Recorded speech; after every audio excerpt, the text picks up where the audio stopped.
My fellow Americans, I, like you, am tired of this shit. Also, like you, I have yet to read so many of these reports and have just been taking the word of the media. So I am going to record myself reading the entirety of the Smith Report.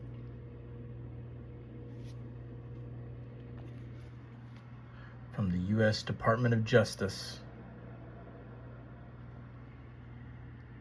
regarding the allegations that Donald Trump tried to steal the election and prevent the peaceful transfer of power.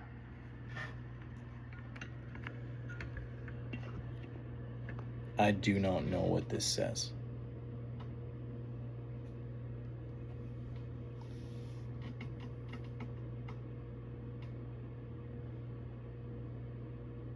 U.S. Department of Justice, Jack Smith, Special Counsel, January 7th, 2025. Delivery by hand. To the Honorable Merrick B. Garland, Attorney General of the United States.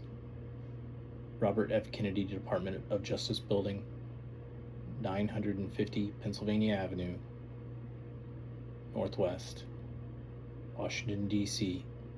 20530. Regarding final report of the Special Counsel under 28 CFR Section 600.8. Dear Mr. Attorney General, in the fall of 2022, former President Donald J. Trump was a subject of two separate criminal investigations by the Department of Justice. The first was an investigation into whether any person violated the law in connection with efforts to interfere with the lawful transfer of power following the 2020 presidential election. The second investigation focused on the possession of highly classified documents at Mr. Trump's Mar-a-Lago social club following his presidency.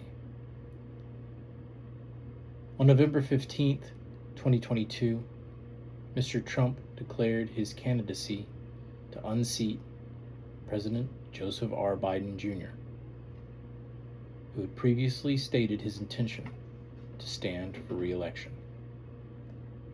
Mr. Trump's announcement created a highly unusual situation in which the department, an agency within the executive branch headed by President Biden, was conducting criminal investigations regarding his newly declared challenger. Based on a long-standing recognition that, in certain extraordinary cases, it is in the public interest to appoint a special prosecutor to independently manage investigation and prosecution, you, as the Attorney General, promptly did so here to, quote, underscore the department's commitment to both independence and accountability in particularly sensitive matters, end quote. That's attributed to Attorney General Merrick B. Garland in his remarks on the appointment of a special counsel in Washington, D.C. on November 18th, 2022. On the day that I was appointed, I pledged that I would exercise independent judgment, follow the best traditions of the Department of Justice, and conduct my work expeditiously and thoroughly to reach whatever outcome the facts and law dictated. With the aid of an outstanding team, this is what I did. Upon my appointment, I organized a staff of experienced career federal prosecutors, and together we conducted the investigations and subsequent prosecutions under our mandate, consistent with the department's traditions of integrity and nonpartisanship that have guided all of us throughout our careers. Page 2.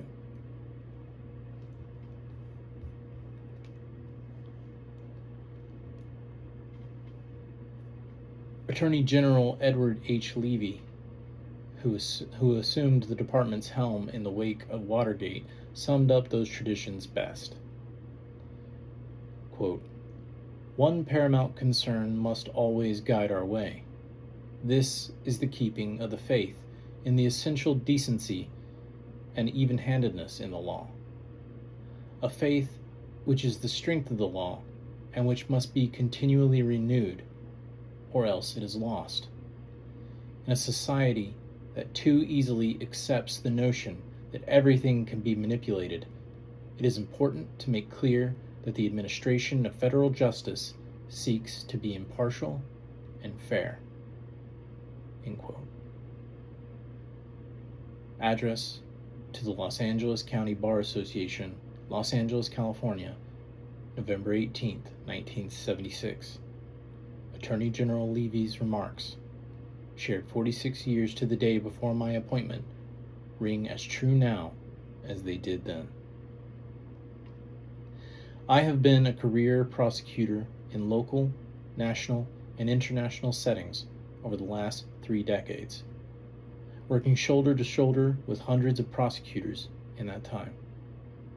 The prosecutors and staff of the Special Counsel's office are, in my estimation, without peer in terms of accomplishment, capability, judgment, and work ethic. More importantly, in my book, they are people of great decency and the highest personal integrity. The intense public scrutiny of our office, threats to their safety, and relentless unfounded attacks on their character and integrity did not deter them from fulfilling their oaths and professional obligations. These are intensely good people who did hard things well. I will not forget the sacrifices they made and the personal resilience they and their families have shown over the last 2 years. Our country owes them a debt of gratitude for their unwavering service and dedication to the rule of law. Without pause, they have upheld the department's commitment to the impartial and independent pursuit of justice. For that, I am grateful, as I know you are as well. Staffed by some of the most experienced prosecutors in the department, my office operated under the same department policies and procedures that guide all federal prosecutors. The regulations under which I was appointed required that we do so. See 28 CFR section 600.7 subsection A. And our work benefited from those processes. The department has long recognized that proceeding with uniformity of, quote, uniformity of policy is necessary to the prestige of federal law, end quote, attributed to Robert H. Jackson in The Federal Prosecutor in April 1st, 1940. As a result, throughout our work, we regularly consulted the Justice Manual, the department's publicly available guidebook on policies and procedures, and adhered to its requirements. Our work rested upon the fundamental value of our democracy that we exist, quote, as a government of laws and not of men, end quote, attributed to John Adams of Anglis, number 7, at 84, March 6, 1775. In making decisions as special counsel, I considered as a first principle whether our actions would contribute to upholding the rule of law, and acted accordingly. Our committed adherence to the rule of law is why we not only followed department policies and procedures, but strictly observed legal requirements and dutifully respected the judicial decisions and precedents our prosecutions prompted. That is also why, in my decision-making, I heeded the imperative that, quote, no man in this country is so high that he is above the law, end quote. Attributed to United States versus Lee, 106 U.S. 196, 220, I don't know how to read this, 1882.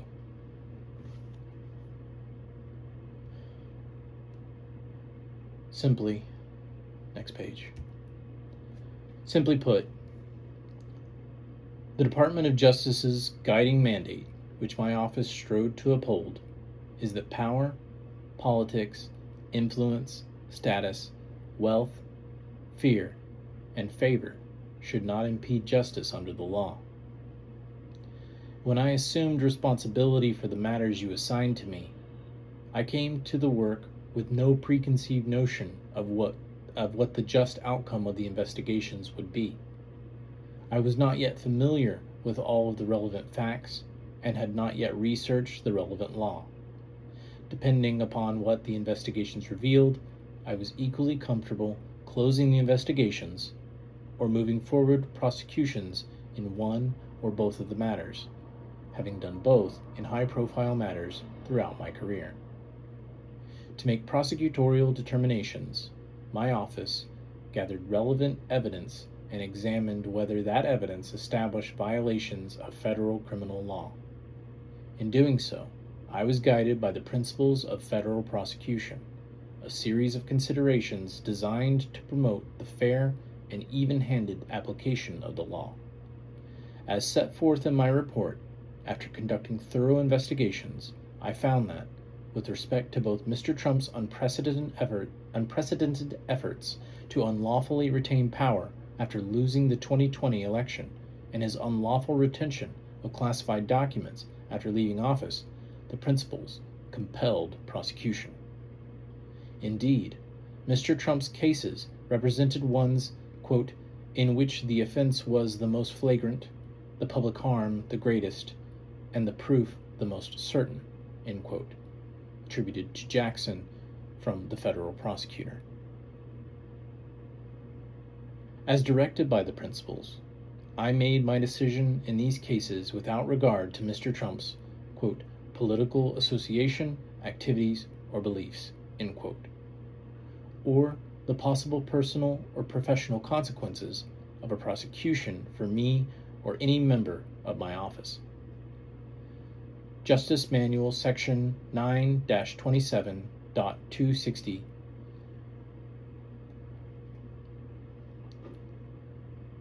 quote, the likelihood of an acquittal due to unpopularity of some aspect of the prosecution, or because of the overwhelming popularity of the defendant or his cause, end quote, or the converse, were not factors in my prosecutive decisions. I don't know how to read this. ID Section 9-27.220. Comment. My office also adhered at all times to the department's policy against interfering in elections. As a former chief of the department's public integrity section, it was important to me, as it is to you, that we adhere to both the letter and spirit of this policy. I can assure you that neither I nor the prosecutors on my team would have tolerated or taken part in any action by our office. I can assure you that neither I nor the prosecutors on my team would have tolerated or taken part in any action by our office or for partisan political purposes. Throughout my service as special counsel, seeking to influence the election one way or the other, or seeking to interfere in its outcome, played no role in our work. My office had one North Star, to follow the facts and law wherever they led. Nothing more and nothing less. While I relied greatly on the counsel, judgment, and advice of our team, I want it to be clear that the ultimate decision to bring charges against Mr. Trump was mine. It is a decision I stand behind fully. To have done otherwise on the facts developed during our work would have been to shirk my duties as a prosecutor and a public servant. After nearly 30 years of public service, that is a choice I could not abide. It is equally important for me to make clear that nobody within the Department of Justice ever sought to interfere with or improperly influence my prosecutorial decision-making. The regulations under which I was appointed provided you with the authority to countermand my decisions. 28 CFR Section 600.7. but you did not do so. Nor did you, the Deputy Attorney General, or members of your staff, ever attempt to improperly influence my decision as to whether to bring, page 4, charges against Mr. Trump. And to all who know me well, the claim from Mr. Trump that my decisions as a prosecutor were influenced or directed by the Biden administration or other political actors is, in a word, laughable. While we were not able to bring the cases we charged to trial, I believe the fact that our team stood up for the rule of law matters. I believe the example our team set for others to fight for justice without regard for the personal costs matters. The facts, as we uncovered them in our investigation and as set forth in my report, matter. Experienced prosecutors know that you cannot control outcomes. You can only do your job the right way and for the right reasons. I conclude our work confident that we have done so, and that we have met fully our obligations to the department and to our country. Accompanying this letter, I am providing you, quote, a confidential report explaining the prosecution or declination decisions reached by the special counsel, end quote. Attributed to 28 CFR, section 600.8. The report consists of 2 volumes. Volume 1 addresses the election case, and Volume 2 addresses the classified documents case. I understand that you are considering whether all or part of my report can be made public, consistent with applicable legal restrictions. See 28 CFR, section 600.9, subsection C. Both volumes minimize the identification of witnesses and co-conspirators, consistent with accepted department practice, and we have provided a redacted version of Volume 2 that identifies certain information that remains under seal or is restricted from public disclosure by Federal Rule of Criminal Procedure 6, subsection E. Because Volume 2 discusses the conduct of Mr. Trump's alleged co-conspirators in the classified documents case, Valentin Nauta, I don't know how to pronounce these people's names, forgive me, and Carlos de Oliveira, consistent with the department policy, Volume 2 should not be publicly released while their case remains pending. Though not required, prior to finalizing the report, my office provided an opportunity for counsel for Mr. Trump to review both volumes, and for counsel for his former co-defendants in the classified document case, Mr. Nauta and Mr. de Oliveira, to review Volume 2. After their review, counsel for Mr. Trump wrote a letter to you, and we have provided a written response to you, both of which you will find as an addendum to the report. With this report, my service and the service of my staff is complete. I thank you for the trust you placed in me and my team, and for affording us the independence necessary to conduct our work. Public service is a privilege, and we deeply appreciate the opportunity to serve our nation in seeking to uphold the rule of law. Sincerely yours, Jack Smith. Page 5. Final report on the Special Counsel's investigations and prosecutions. Volume 1, the election case. Report on efforts to interfere with the lawful transfer of power following the 2020 presidential election or the certification of the Electoral College vote held on January 6, 2021. Special Counsel Jack Smith submitted pursuant to 28 CFR Section 600.8, subsection C, Washington, D.C., January 7, 2025. Page 6 is a blank page. Page 7 is the table of contents. I'm gonna be thorough. Table of contents. Volume 1, the election case. Page 1. Section 1. The results of the investigation, page 2. Subsection A. Mr. Trump's pressure on state officials, page 8. Subsection B. Mr. Trump's fraudulent elector plan, page 11. Subsection C. Mr. Trump's misuse of official power through the Justice Department, on page 16. Subsection D. Mr. Trump's pressure on the Vice President, on page 20. Subsection E. Mr. Trump's supporters attack the United States Capitol, on page 23. Section 2. The law, on page 33. Subsection A.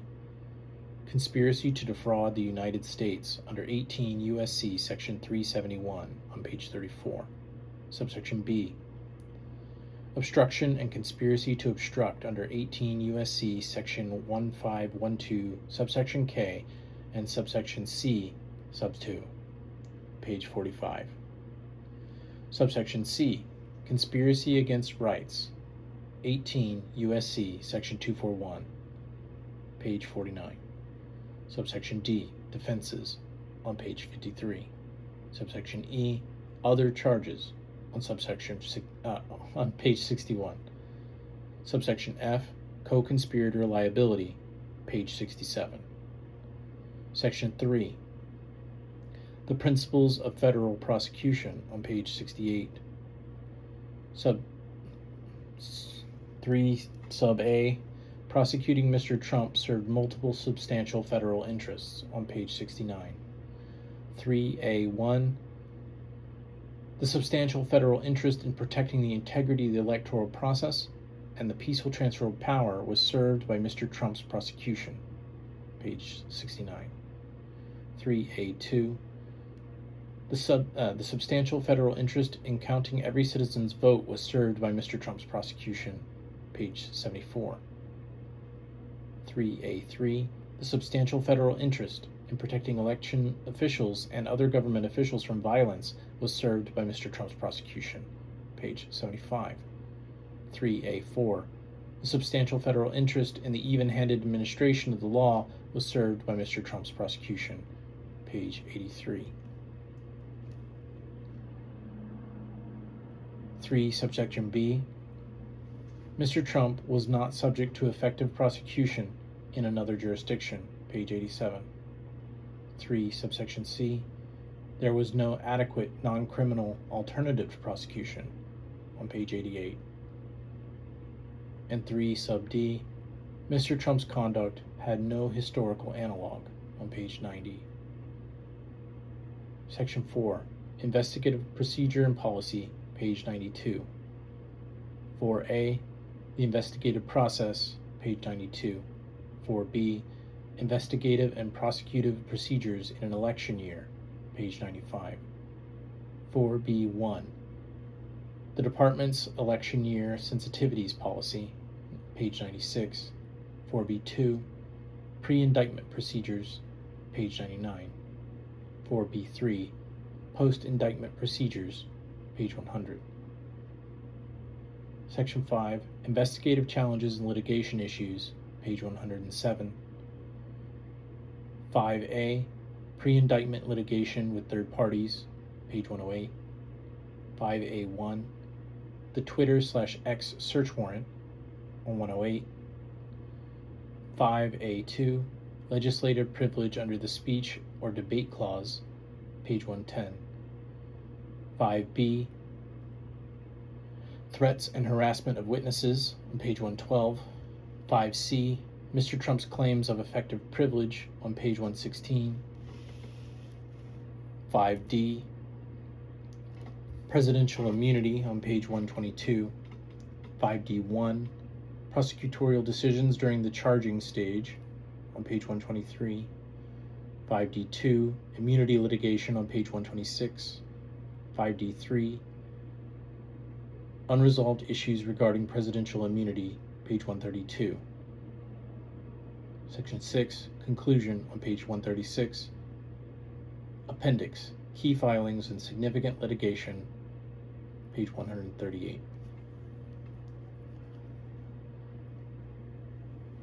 page 1 of the report. Volume 1, the election case.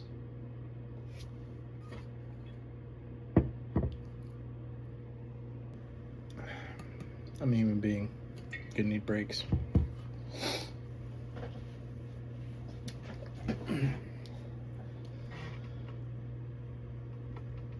Volume 1, the election case.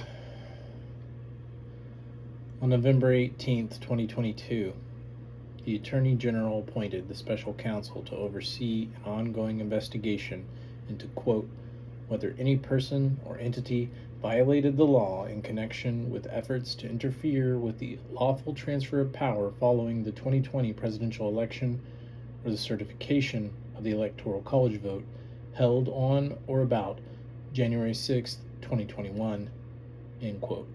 See Office of the Attorney General, Order Number 5559, Order Number 5559-2022. Appointment of John L. Smith as Special Counsel, November 18th, 2022. As a result of that investigation, on August 1st, 2023, a federal grand jury in the District of Columbia charged Donald J. Trump with 4 felony offenses arising from his efforts to unlawfully retain power by using fraud and deceit to overturn the 2020 election results. After the Supreme Court held last summer that Mr. Trump was immune from prosecution for certain misuse of official power alleged in the indictment, a second grand jury found probable cause to return a superseding indictment charging the same offenses based on his non-immunized conduct. Mr. Trump was thereafter re-elected as President of the United States, and as a result, on November 25th, 2024, the special counsel moved to dismiss the case against Mr. Trump because of the Department of Justice's long-standing position that the Constitution forbids the federal indictment and prosecution of a sitting president.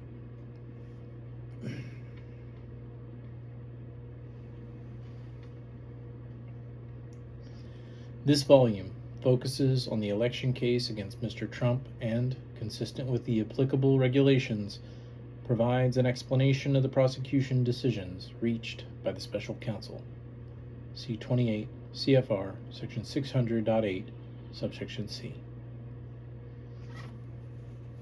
The first section of this volume sets forth a summary of key facts gleaned from the investigation, a vast majority of which are already a matter of public record through the litigation that occurred before the district court. The second section discusses the statutes that Mr. Trump was charged with violating, applying the facts developed during the investigation to the law as the special counsel's office, understood it.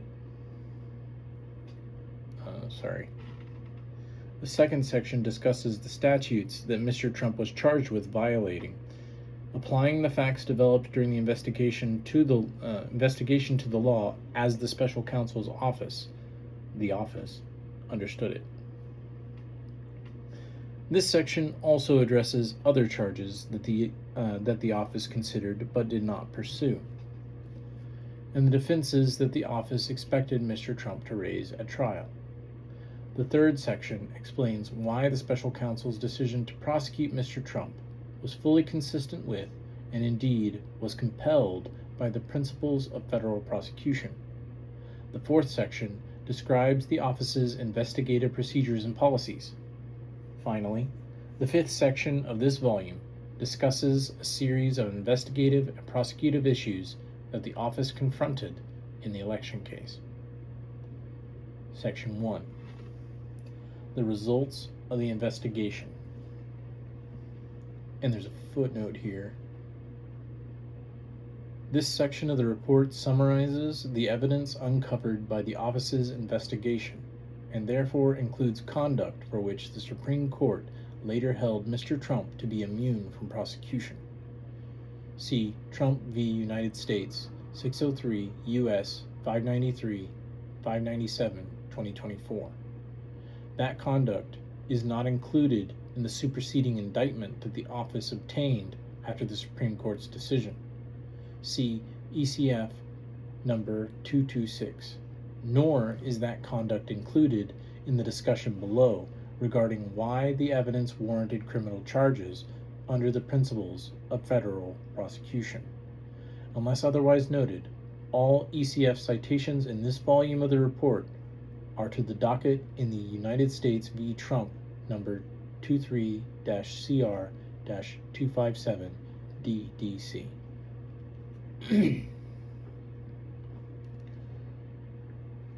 In 2020, then President Donald J. Trump ran for re-election against Joseph R. Biden. Mr. Trump lost. As alleged in the original, there's a footnote here, SCO-00701211 at 7, Federal Election Commission, election results for 2020 federal elections. So he lost. As alleged in the original and superseding indictments, substantial evidence demonstrates that Mr. Trump then engaged in an unprecedented criminal effort to overturn the legitimate results of the election in order to retain power. There's a footnote here. An indictment is an allegation, not a verdict. A person accused of a crime is presumed innocent until proven guilty beyond a reasonable doubt. The office was prepared to present the evidence of Mr. Trump's alleged crimes in a public adversarial trial and to accept any verdicts rendered by a jury of his peers. As explained below, the office commenced prosecution of Mr. Trump in the election case under both the original and superseding indictments because it concluded that the admissible evidence would be sufficient to obtain and sustain a conviction. See Justice Manual, Section 9-27.220, and Infra at Section 3.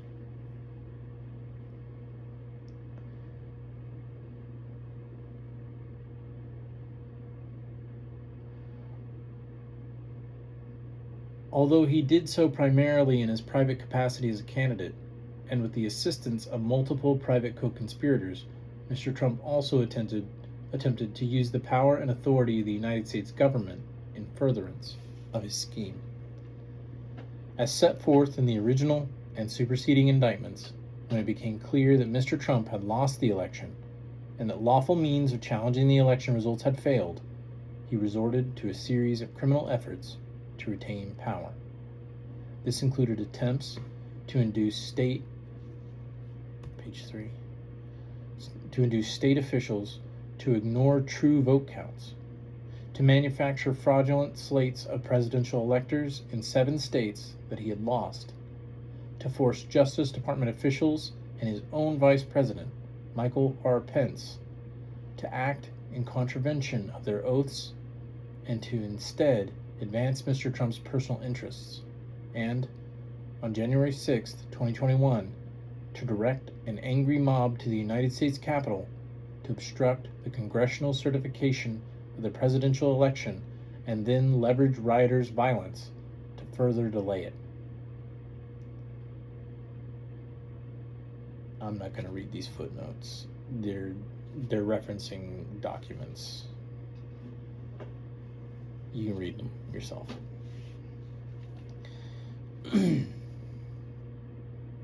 In service of these efforts, Mr. Trump worked with other people to achieve a common plan: to overturn the election results and perpetuate himself in office.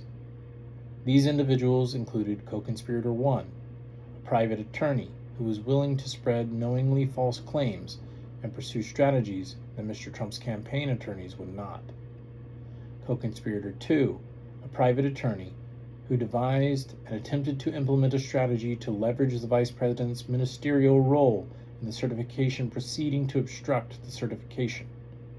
Co-conspirator 3, a private attorney whose unfounded claims of election fraud Mr. Trump privately acknowledged were, quote, crazy, end quote, but which he embraced and publicly amplified nonetheless.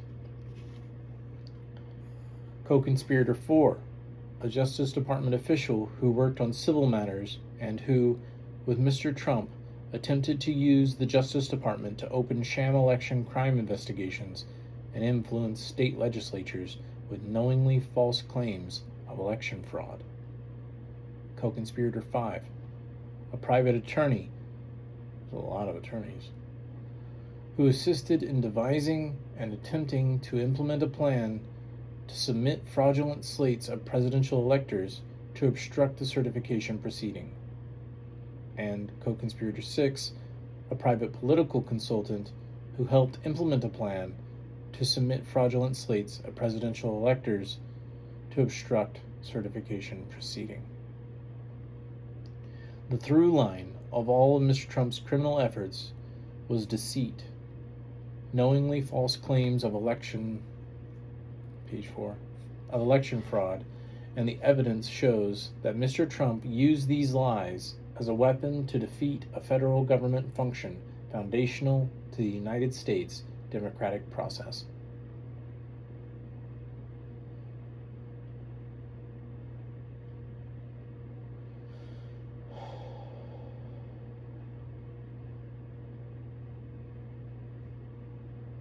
Mr. Trump's false claims included dozens of specific claims regarding certain states, such as that large numbers of dead, non-resident, non-citizen, or otherwise ineligible voters had cast ballots, or the voting machines had changed votes for Mr. Trump to votes against him. These claims were demonstrably and, in many cases, obviously false. The office investigated whether Mr. Trump believed the claims he made. Evidence from a variety of sources established that Mr. Trump knew that there was no outcome determinative fraud in the 2020 election, that many of the specific claims he made were untrue, and that he had lost the election. He knew this because some of the highest-ranking officials in his own administration, including the vice president, told him directly that there was no evidence to support his claims. Mr. Trump's private advisors, both within and outside of his campaign, told him the same. On November 13th, his own campaign conceded its litigation in Arizona, a state pivotal to his re-election prospects. State officials and legislators whom Trump pressured to change vote tallies or stop certifications of results rebuffed him and informed him that his fraud claims were wrong, both privately and through public statements. I am going to read this footnote because it is more than half the page. Footnote 12. See ECF number 252 at 14 and NN 52 through 53. See also EG SCO-00829361 at 17, HSC TR. State legislator told Mr. Trump that he, quote, he primarily lost Michigan because of two counties that are routinely Republican counties. Sorry, let me get that quote right. State legislator told Mr. Trump that, quote, he primarily lost Michigan because of two counties that are routinely Republican counties, and more specifically, he underperformed with educated females, end quote. SCO-115-09450 at 25. INTTR, I don't know what these mean. State legislator told Mr. Trump that state officials had not seen evidence of widespread fraud. SCO-049-53053, joint statement on November 20th, 2020, state legislators' statement that they were unaware of, quote, any information that would change the outcome of the election in Michigan, end quote, and noting legislative review of the state's election process. SCO-049, I guess SCO is Special Counsel's Office, yeah. 049-52823, statement on December 4th, 2020, state legislators citing U.S. Attorney General's statement that he had not seen outcome determinative election fraud, and SCO-049-528 SEO-067302226, letter to Maricopa County voters on November 17, 2020, noting, quote, no evidence of fraud or misconduct or malfunction, end quote, in over 2 million ballots cast. SEO-006-14161 at 1, I'm guessing that's a timestamp, at 1335, tweets on December 1st, 2020, describing Arizona election security measures. Like, the way that they had to document all this must have been a nightmare. Describing Arizona election security measures, including poll ID and hand-conducted signature review. SEO-049-57281, Georgia Secretary of State news release, October 23, 2020, refuting that electronic ballot marking is particularly vulnerable to cyber attack. SEO-049-57309, Georgia Secretary of State news release on November 5th, 2020, noting ballot count progress and listing voting security measures. And SEO-128-76768, video of Georgia Secretary of State press conference, November 6, 2020, giving numbers of rejected ballots from unregistered and non-citizen voters and partially counted ballots from out-of-precinct voters. SEO-128-76769, video of Georgia Secretary of State press conference on November 9th, 2020, refuting allegations about ballot counting at State Farm Arena, software malfunctions, more votes than voters, and ballot harvesting, among others. SEO-128-76771, video of Georgia Secretary of State press conference November 12th, 2020, addressing the decision to conduct risk-limiting audit, explaining undervoting in presidential race, refuting allegations that computers and software flipped votes. SEO-049-57154, Georgia Secretary of State news release on November 18, 2020, explaining that the 2020 election absentee ballot rejection rate was equivalent to that in the 2018 general election. SEO-049-57157, Georgia Secretary of State news release on November 19, 2020, risk-limiting audit results confirmed machine ballot count results. I guess it means they were good. SEO-049-57179, Georgia Secretary of State news release on December 7th, 2020, hand recount and formal recount requested by Mr. Trump's campaign confirmed original election results. Co-conspirator 3's lawsuit was dismissed. SEO-049-76277, video of Georgia Secretary of State press conference December 7th, 2020, refuting allegations about vote switching algorithms and, quote, secret suitcases, end quote, of ballots at State Farm Arena, and noting that in-person voting always requires identification. SEO-128-96570, video of Georgia Secretary of State press conference December 16th, 2020, stating that hand vote count confirmed machine count, signature matching was performed, there were no, quote, there were no votes flipped, end quote, and full video of vote counting at State Farm Arena confirmed no wrongdoing. SEO-049-57276, Georgia Secretary of State news release on December 29, 2020, recounts and signature audit confirmed original Georgia election results, and signature matching in Cobb County found no fraudulent ballots. SEO-049-76281, video of interview January 2nd, 2021, election audit and full recount confirmed that Mr. Trump lost in Georgia. Wow, it just keeps going. I'm not going to read the rest of this. Sorry. That's like a whole ass page of just the footnote listing out all the evidence. You can go and read this yourself.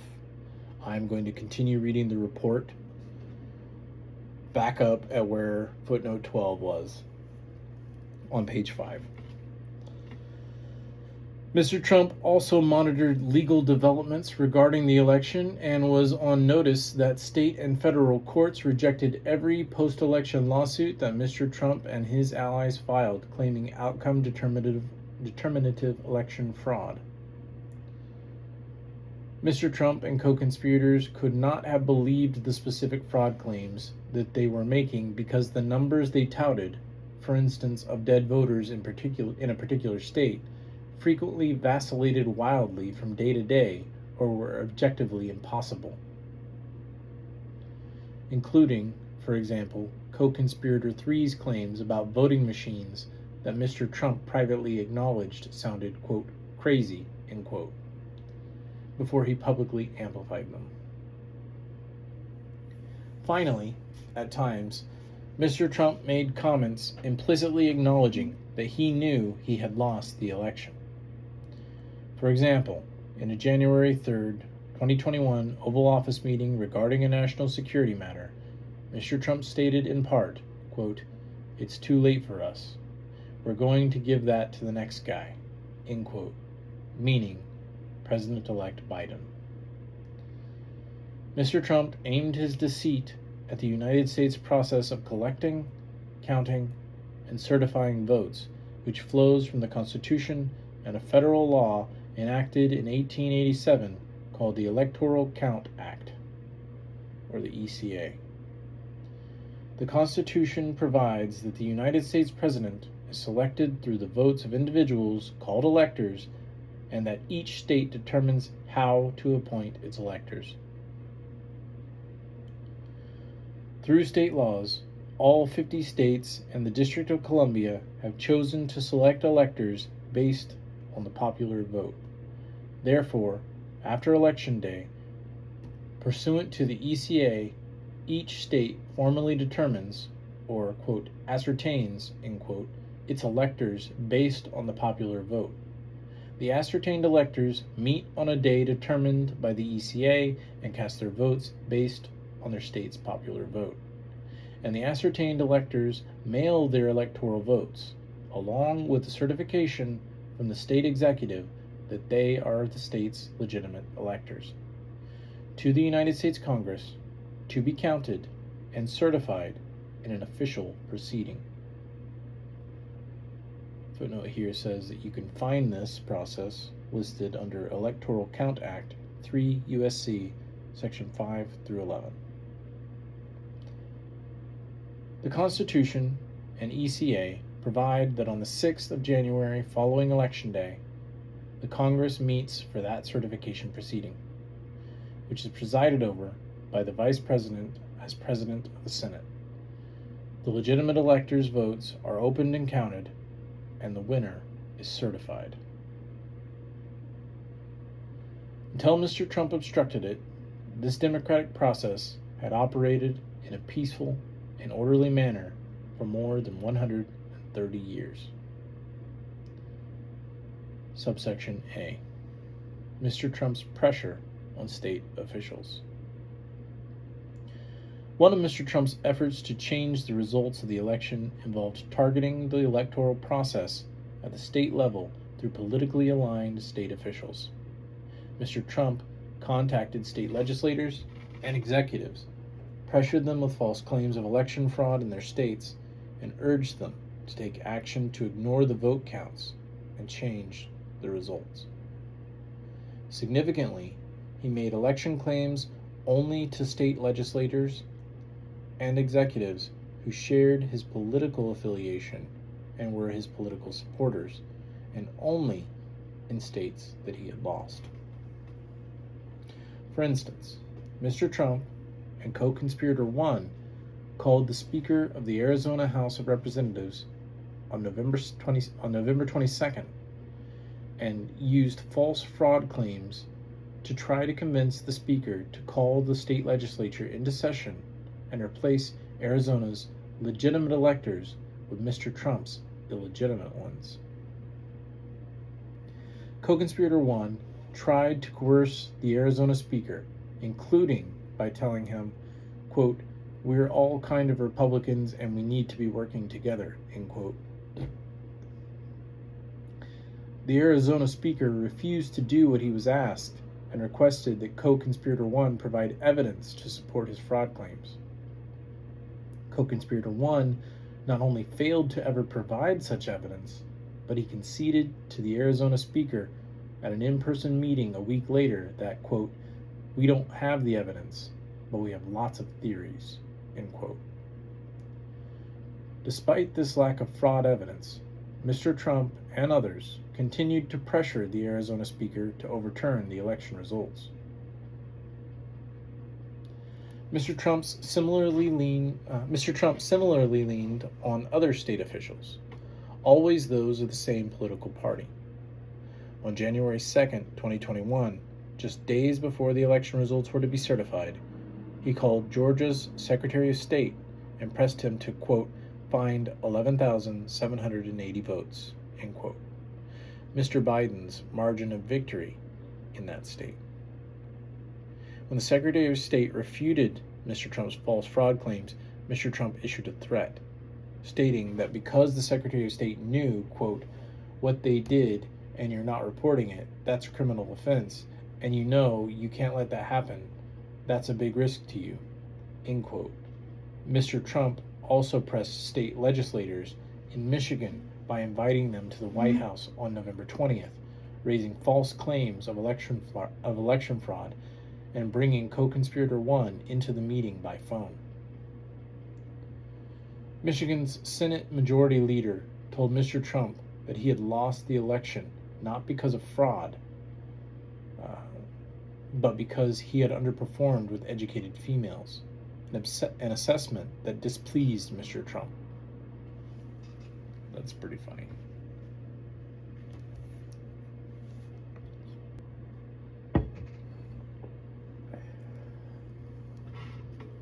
Mr. Trump engaged in these efforts even though trusted state and party officials had told him from the outset that there was no evidence of fraud in the election. In Arizona, Mr. Trump called the governor on November 9th, a week after Election Day, and after both Fox News and the Associated Press had projected that Mr. Trump had lost the state. Using a baseball metaphor, the governor told Mr. Trump that, quote, "it was the 9th inning, 2 outs, and he was several runs down," end quote. During the call, Mr. Trump raised false claims of election fraud. The governor asked Mr. Trump to send evidence of the alleged fraud, and Mr. Trump suggested that he would do so. He never did. In Pennsylvania, just 2 days after the election, the chairman of the state's Republican Party, who had represented Mr. Trump in previous election litigation, refuted Mr. Trump's claim that it was suspicious that his early lead was slipping away. The chairman explained that there were still roughly 1,750,000 mail-in ballots being counted, which were expected to weigh heavily in Mr. Biden's favor. In the course of conversations like these, state officials, better positioned than Mr. Trump to know the facts in their states, repeatedly told Mr. Trump that his fraud claims were unfounded and that there was no evidence of substantial election fraud in their states.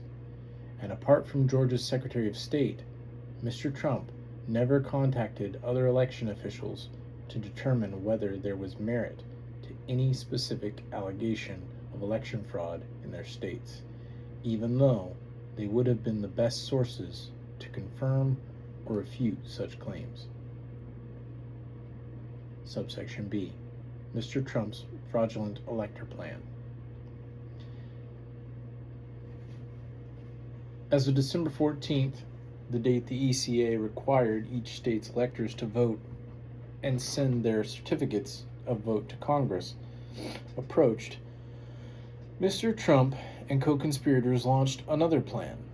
Under this plan, they would organize the people who would have served as Mr. Trump's electors had he won the popular vote.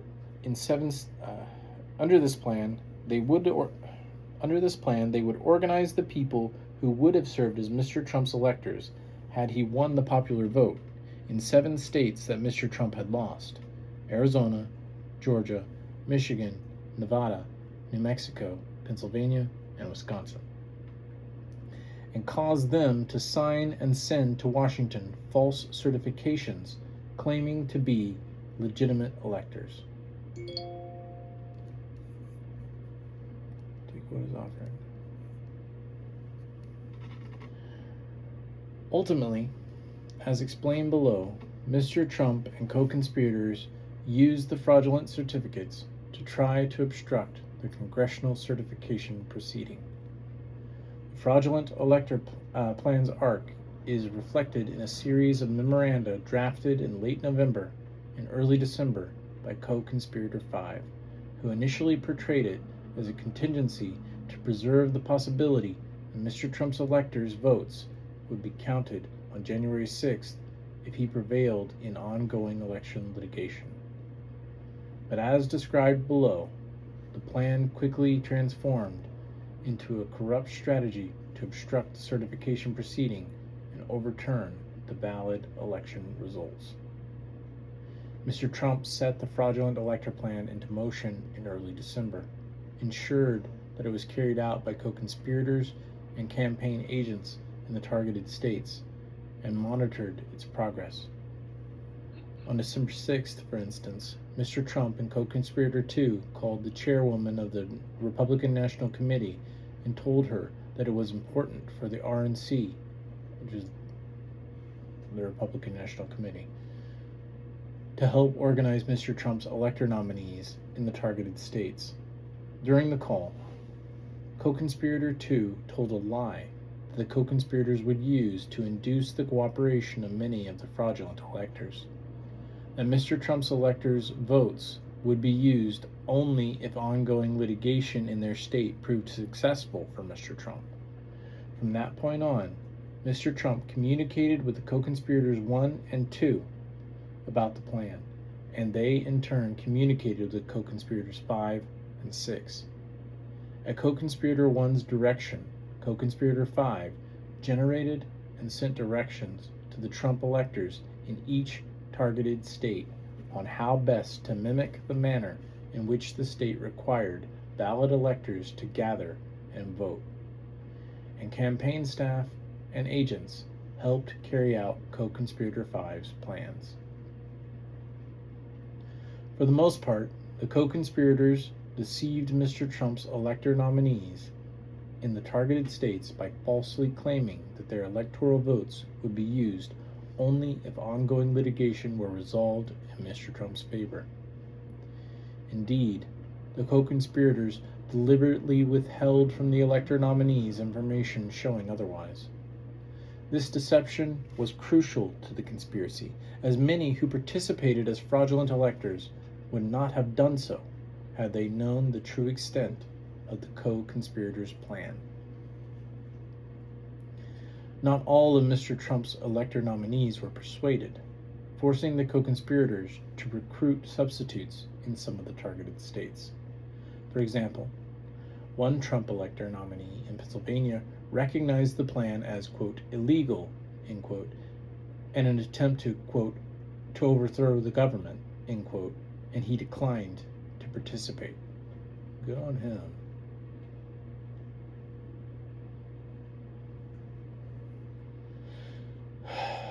Conversely, a select few of Mr. Trump's agents and elector nominees had insight into the ultimate plan to use the fraudulent elector certificates to disrupt the congressional certification on January 6th and willingly assisted.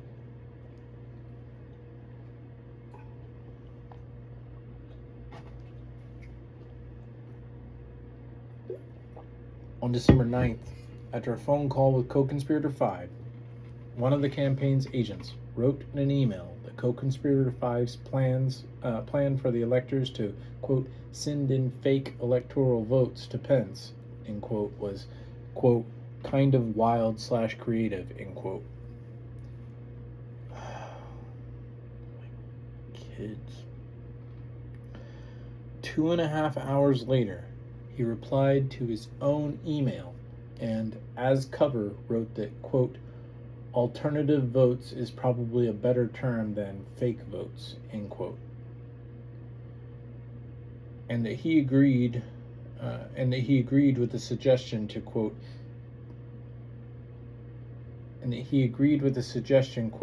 to keep the plan under wraps until Congress counts the vote on January 6th, end quote. In each of the targeted states, Mr. Trump and his co-conspirators successfully organized enough elector nominees and substitutes to gather on December 14th, cast fraudulent electoral votes on his behalf, and send them to Washington, D.C. for congressional certification, a fact that the RNC chairwoman relayed to Mr. Trump on the evening of December 14th. At the same time that Mr. Trump's elector nominees in the targeted states were preparing to gather and cast fraudulent votes, his co-conspirators were planning to use them to overturn the election results at the January 6th certification.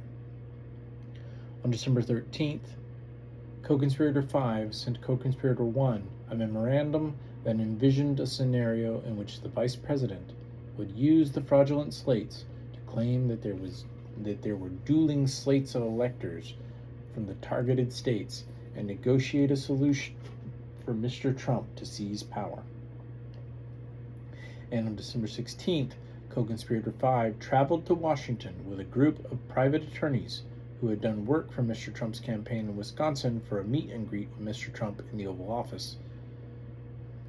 As the group left, Co-Conspirator 5 had a direct, private conversation with Trump.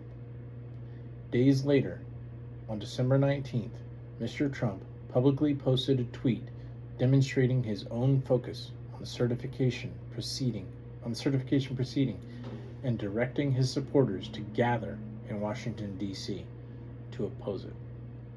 At 1:42 a.m., he posted a copy of a report falsely alleging outcome-determinative election fraud and wrote, quote, "Statistically impossible to have lost the 2020 election. Big protest in D.C. on January 6th. Be there. Will be wild," end quote.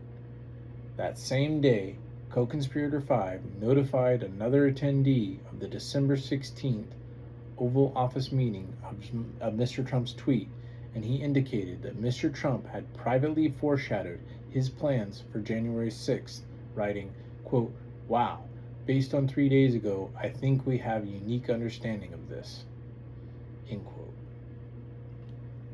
Section C. Mr. Trump's misuse of official power through the Justice Department. As his efforts to directly pressure state officials to discount legitimate votes failed, and the fraudulent elector plan unfolded, Mr. Trump also tried another tack. He attempted to wield federal power to perpetuate his fraud claims and retain office. Mr. Trump was frustrated with the Justice Department because its criminal investigations had identified no evidence of substantial fraud.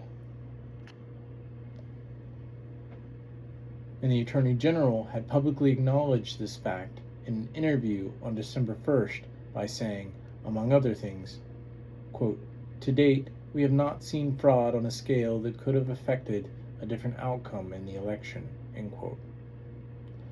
As a result, Mr. Trump considered appointing Co-Conspirator 4, a Justice Department attorney who worked on civil matters, to be the acting Attorney General, because, as described below, Co-Conspirator 4 was willing to use the Justice Department to spread Mr. Trump's lies and pressure targeted states to overturn election results.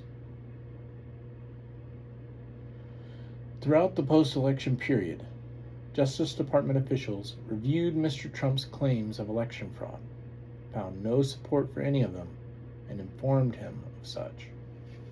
In one such discussion, when the acting Attorney General advised Mr. Trump that the Justice Department could not just, quote, "snap its fingers," quote, end quote, and change the election outcome, Mr. Trump told the acting Attorney General and acting Deputy Attorney General that they should, quote, "just say that the election was corrupt and leave the rest to me and the Republican congressmen," end quote.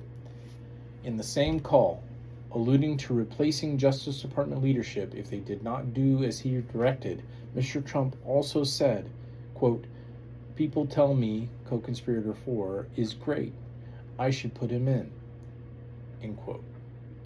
Mr. Trump knew about co-conspirator 4 because he had been introduced to co-conspirator 4 by a member of Congress and had been secretly engaging with co-conspirator 4, who was communicating with Mr. Trump in contravention of policies designed to protect the independence of the Justice Department. On December 28th, as the secret communications with Mr. Trump continued, co-conspirator 4 emailed the acting Attorney General and acting Deputy Attorney General a proposed letter that falsely claimed that the Justice Department had, quote, identified significant concerns that may have impacted the outcome of the election in multiple states, end quote,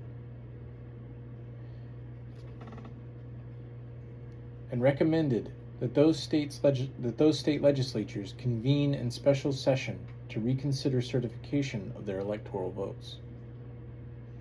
Co-conspirator 4 proposed to, quote, send it to the governor, speaker, and president pro tem of each relevant state to indicate that in light of time urgency and sworn evidence of election irregularities presented to courts and to legislative committees, the legislatures thereof should each assemble and make a decision about elector appointment in light of the deliberations, end quote. Within about an hour of receiving the draft letter, the acting Deputy Attorney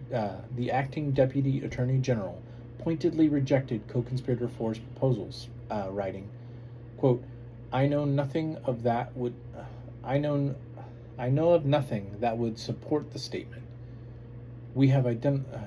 I know of nothing that would support the statement. We have identified significant concerns that may have impacted the outcome of the election in multiple states, end quote. He also observed that the Justice Department had no role in states' administration of their own elections, writing, quote, I cannot imagine a scenario in which the department would recommend that a state assemble its legislature to determine whether already certified election results should somehow be overridden by legislative action, end quote.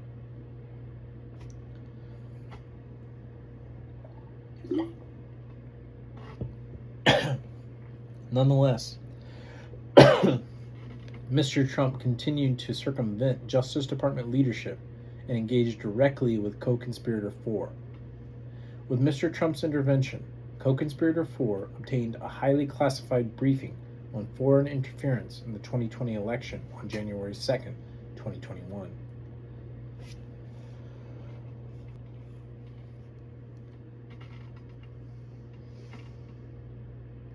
A briefing that yielded nothing to support the conspirators' allegations, as demonstrated by contemporaneous electronic messages between co-conspirator 4 and the same member of Congress who had introduced co-conspirator 4 to Mr. Trump. Yet the following day, Mr. Trump attempted to install co-conspirator 4 as the acting Attorney General. On January 3rd, after Mr. Trump offered the position to co-conspirator 4 and co-conspirator 4 informed Justice Department senior leadership that he was accepting it, Mr. Trump, co-conspirator 4, and senior officials from the Justice Department and White House counsel's office gathered for a hastily scheduled meeting in the Oval Office. Mr. Trump made clear that he wanted to appoint co-conspirator 4 because co-conspirator 4 would cause the Justice Department to send to the targeted states the false letter that the acting Attorney General and the acting Deputy Attorney General had rejected as inaccurate.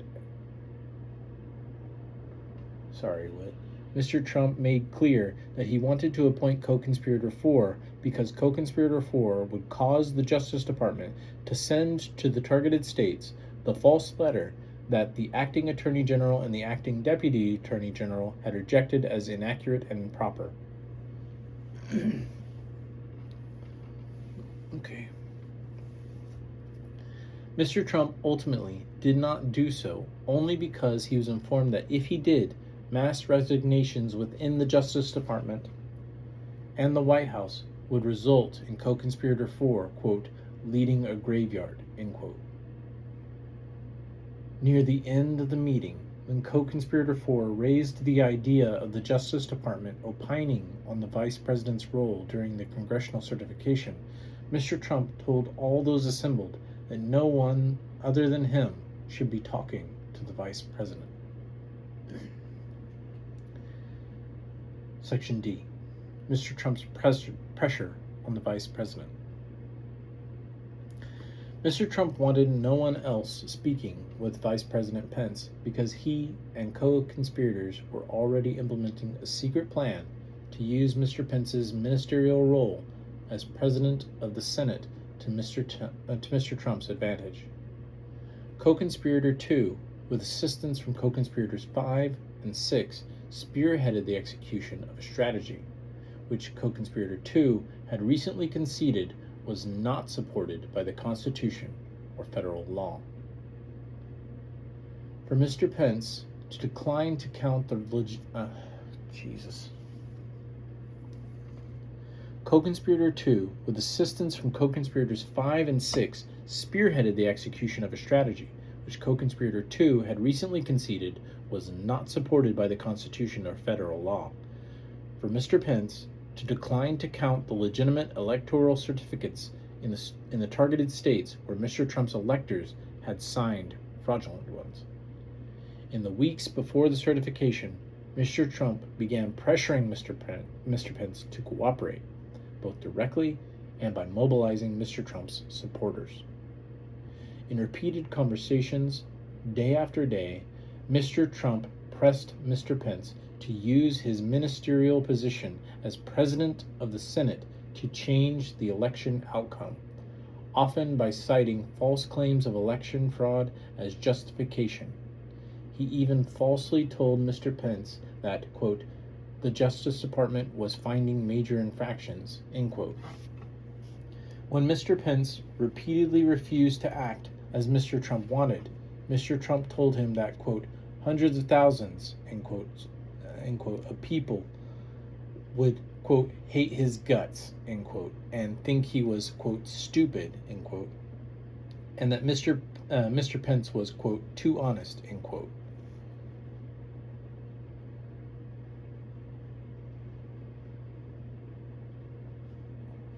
Man, I feel bad for Pence. Surrounding these communications, Mr. Trump frequently took to Twitter to exhort supporters to travel to Washington for January 6th, such as when he tweeted on January 1st, quote, the big protest rally in Washington, D.C. will take place at 11 a.m. on January 6th. Locational details to follow. Stop the steal, end quote. This feels like so long ago. Fire hose of falsehood and flooding the field propaganda techniques from Hitlerian era. Man, it's just... On January 4th, 2 days before the certification proceeding, Mr. Trump arranged for Mr. Pence to meet with co-conspirator 2 in the Oval Office, in hopes that co-conspirator 2 could convince Mr. Pence to accede. During the meeting, co-conspirator 2 outlined 2 ways that he claimed Mr. Pence could affect the election outcome using his role in the certification. He could reject the legitimate electors outright, denying Mr. Biden an electoral majority and likely sending the selection of the president to the House of Representatives, where fellow Republicans controlled the majority of state delegations, or he could send the elector slates to targeted states legislatures for them to choose which electoral votes should be counted, affording Republican-controlled legislatures the opportunity to reject Mr. Biden's electors and replace them with Mr. Trump's. In response to Mr. Pence's questioning, co-conspirator 2 admitted that both proposals violated the ECA and were untested. When Mr. Pence turned to Mr. Trump and pointed out that even, quote, Mr. Trump's lawyer, end quote, co-conspirator 2, did not think Mr. Pence had the authority to return electoral votes to the states, Mr. Trump responded that he, quote, liked the other thing better, end quote, which Mr. Pence understood to mean Mr. Pence simply rejecting the electoral votes outright. In the end, Mr. Pence again stated that he did not believe he could do what he was being asked. In the end, Mr. Pence stated that he did not believe he could do what he was being asked. That night, Mr. Trump used a speech in Dalton, Georgia, to focus the crowd on the idea that Mr. Pence could change the results of the election, saying, quote, "I hope Mr. Pence comes through for us. I have to tell you, I hope that our great vice president comes through for us. Of course, if he doesn't come through, I won't like him quite as much," end quote. The next day, on January 5th, when Mr. Trump again failed to make headway with Mr. Pence in a private conversation, Mr. Trump warned that he would have to publicly criticize Mr. Pence. Mr. Trump then, in response to a New York Times report on the conversation between Mr. Trump and Mr. Pence, issued a false statement claiming, quote, "The Vice President and I are in total agreement that the Vice President has the power to act," end quote. Section E. Mr. Trump's supporters attack the United States Capitol. Mr. Trump's efforts to remain in power converged and culminated on January 6th, the day that Mr. Biden was to be certified as president. That day, Mr. Trump was scheduled to speak at the Ellipse to the crowd of supporters he had summoned to Washington with false claims of election fraud. At around 1 a.m. on the morning of January 6th, Mr. Trump tweeted, quote, "If Vice President Mike Pence comes through for us, we will win the presidency. Many states want to decertify the mistake they made in certifying incorrect and even fraudulent numbers in a process not approved by their state legislatures, which it must be. Mike can send it back," end quote. Just before he left the White House to give his speech at the Ellipse, Mr. Trump phoned Mr. Pence one last time. When Mr. Pence told Mr. Trump that he planned to issue a public statement making clear that he lacked the authority to do what Mr. Trump wanted, Mr. Trump expressed anger at him. He then directed staffers to reinsert into his planned Ellipse speech some language that he had drafted earlier targeting Mr. Pence. Oh my gosh, what would that have been like? The President of the United States is like telling you to steal the election, and you're like, no. Good on Pence. During his speech at the Ellipse, Mr. Trump made one more attempt to retain power. In his remarks, Mr. Trump repeated many of the same lies he had been telling for months regarding dead voters, non-citizen voters, and vote dumps. And he told newer ones, lies that targeted states wanted to change their electors, and that Mr. Pence had the authority and might be persuaded to change the election results.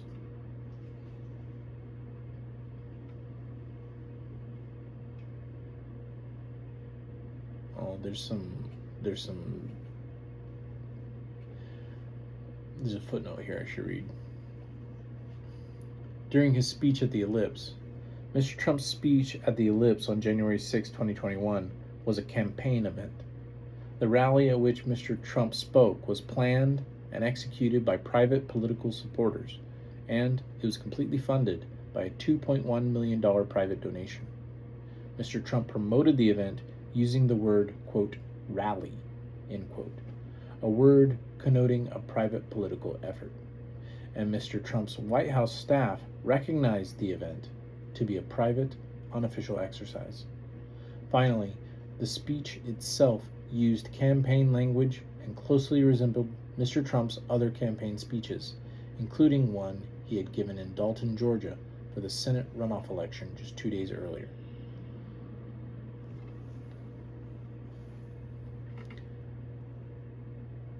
The lie regarding Mr. Pence was particularly deceptive because Mr. Trump knew what his supporters in the crowd did not, that Mr. Pence had just told him in no uncertain terms that he would not do what Mr. Trump was demanding.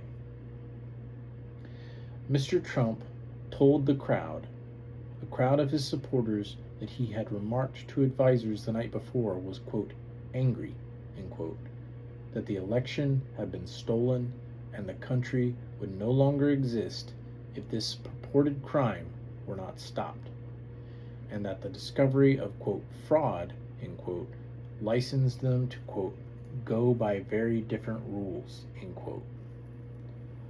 Although Mr. Trump at one point also told his supporters to, quote, peacefully and patriotically make their voices heard, end quote, he used the word, quote, fight, quote, end quote, more than 10 times in the speech before concluding by directing his supporters to march to the Capitol to give allied members of Congress, quote, the kind of pride and boldness they need to take back our country, end quote.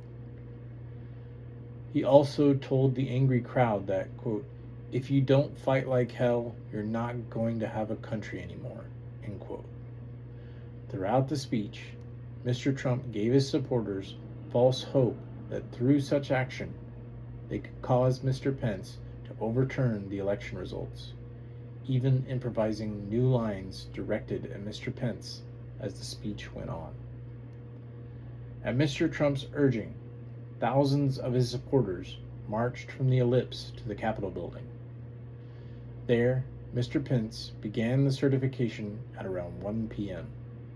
Outside the building, the crowd swelled and broke through barriers cordoning off the grounds.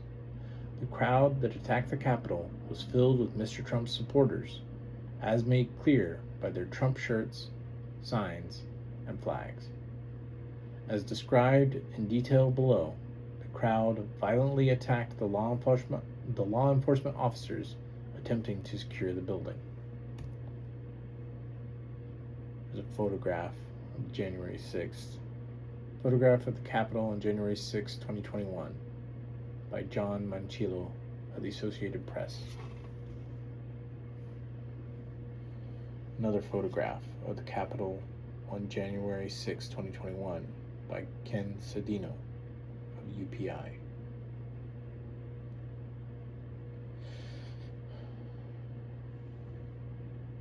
You know, like I see these people, the January 6 rioters, like they were all lied to by this guy.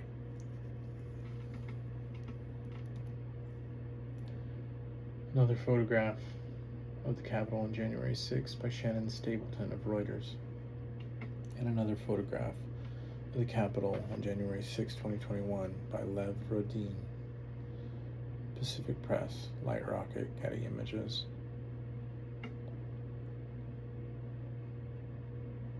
I'm sure you've seen these.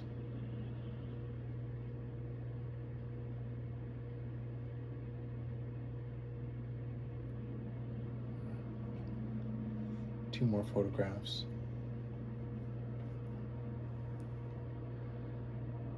After his speech, Mr. Trump returned to the White House and, at around 1:30 p.m., settled in the dining room off of the Oval Office. There, he watched television news coverage of events at the Capitol and reviewed Twitter on his phone. When the angry crowd advanced on the Capitol building and breached it at around 2:13 p.m., forcing the Senate to recess, several of Mr. Trump's advisors rushed to the dining room and told him that a riot had started at the Capitol and that rioters were in the building. Over the course of the afternoon, they forcefully urged Mr. Trump to issue calming messages to his supporters. Mr. Trump resisted, repeatedly remarking that the people at the Capitol were angry because the election had been stolen. Just before 2:24 p.m., the news channel playing on the television in the dining room where Mr. Trump was sitting aired an interview with an individual marching from the ellipse to the Capitol, who expressed his anger at Mr. Pence and stated, quote, But I still believe President Trump has something else left, end quote. Then, at 2:24 p.m., sitting alone, Mr. Trump issued a tweet attacking Mr. Pence and fueling the riot. Quote, Mike Pence didn't have the courage to do what should have been done to protect our country and our Constitution, giving states a chance to certify a corrected set of facts, not the fraudulent or inaccurate ones which they were asked to previously certify. USA demands the truth." End quote. 1 minute later, the United States Secret Service was forced to evacuate Mr. Pence to a secure location at the Capitol. When an advisor at the White House learned this, he rushed to the dining room and informed Mr. Trump, who replied, quote, "So what?" End quote. The rioters at the Capitol had been motivated and directed by Mr. Trump, and he continued to resist advisors' request to direct them to leave. Throughout the afternoon, crowds at the Capitol hunted for Mr. Pence and other lawmakers, with some chanting, quote, "Hang Mike Pence," end quote. At 2:38 p.m.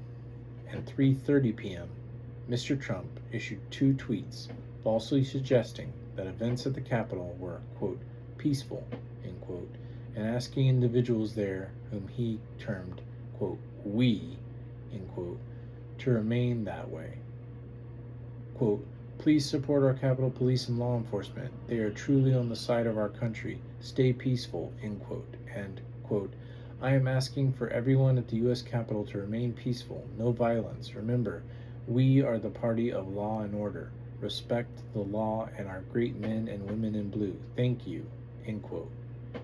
At 4:17 p.m., he tweeted a video message in which he, for the first time, asked his supporters to leave the Capitol, while at the same time falsely claiming that, quote, "we had an election that was stolen from us, a landslide election," end quote, and embracing the people who had attacked the Capitol, telling them, quote, "We love you, you're very special," end quote. And at 6:01 p.m., he tweeted, quote, "These are the things and events that happen when a sacred landslide election victory is so unceremoniously and viciously stripped away from great patriots who have been badly and unfairly treated for so long. Go home with love and in peace. Remember this day forever," end quote. At around the same time as he issued his 6:01 p.m. tweet, Mr. Trump tried to reach 2 United States senators, and he also directed co-conspirator 1 to call members of Congress and attempt to enlist them to further delay the certification. When Mr. Trump's White House counsel called him at around 7 p.m.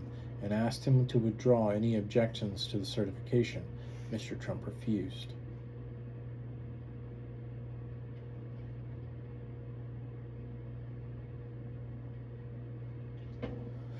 Nonetheless, the certification resumed late in the evening of January 6th, and at 3:41 a.m. on January 7th, Mr. Pence announced that the certified results of the 2020 presidential election in favor of Mr. Biden. As he did in his 4:17 p.m. and 6:01 p.m. tweets on January 6th, Mr. Trump has provided additional evidence of his intent by continuing to support and ally himself with the people who attacked the Capitol. He has called them, quote, "patriots," and, quote, "hostages,"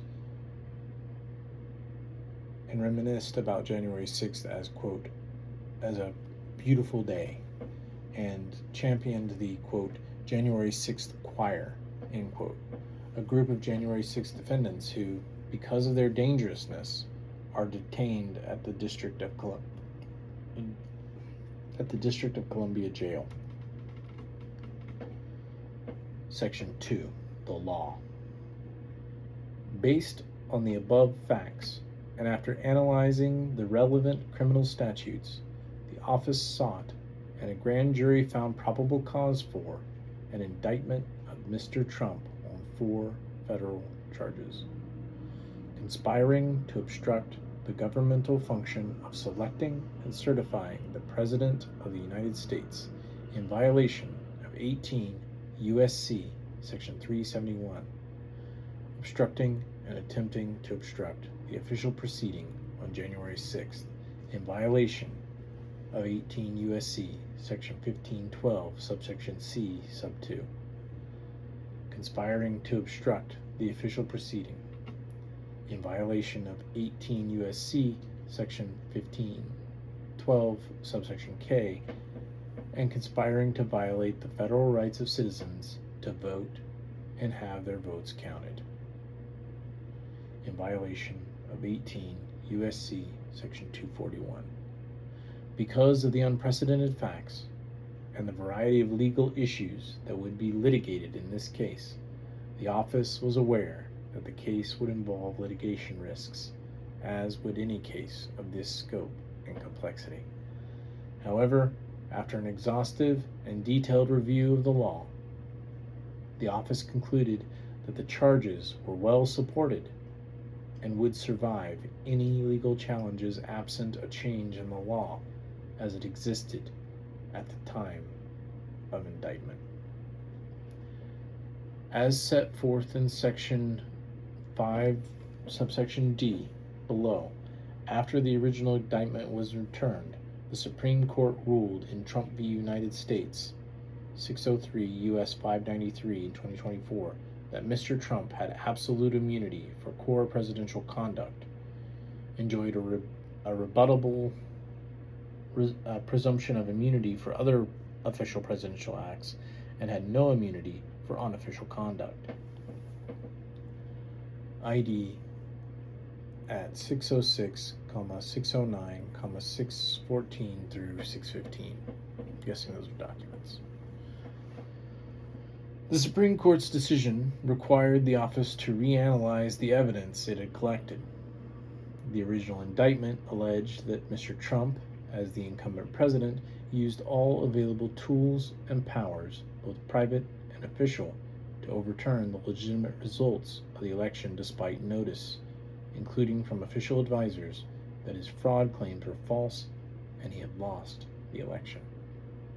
Given the Supreme Court's ruling, the office reevaluated the evidence and assessed whether Mr. Trump's non-immune conduct, either his private conduct as a candidate or official conduct for which the office could rebut the presumption of immunity, violated federal law. The office concluded that it did.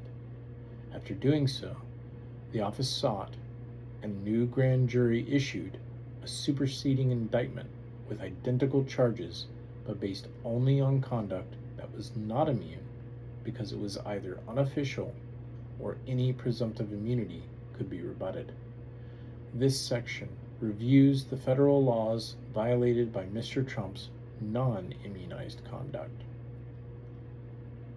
The fact that he can be immune and just break laws is insane.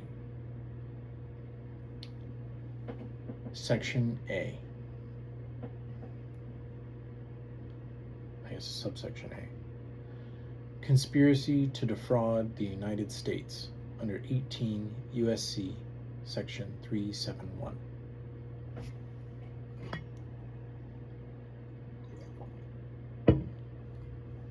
The defraud clause of the General Conspiracy Statute makes it a crime, quote, if two or more persons conspire to defraud the United States or any agency thereof in any manner or for any purpose, and one or more of such persons do any act to effect the object of the conspiracy, end quote. 18 U.S.C. Section 371. The defraud clause applies not just to schemes to cheat the government out of money or property, but also to schemes, quote, to interfere with or obstruct one of its lawful governmental functions by deceit, craft, or trickery, or at least by means that are dishonest, end quote. Attributed to Hammerschmidt v. United States, 265 U.S. 182, 188, 1924. Under long-standing established precedent, the government must prove the following elements to establish a violation of the defraud clause. 1. The defendant, quote, entered into an agreement. 2. To obstruct lawful function of the government.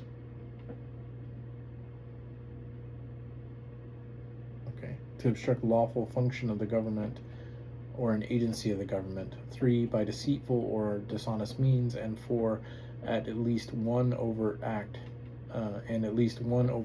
was taken in furtherance of that conspiracy.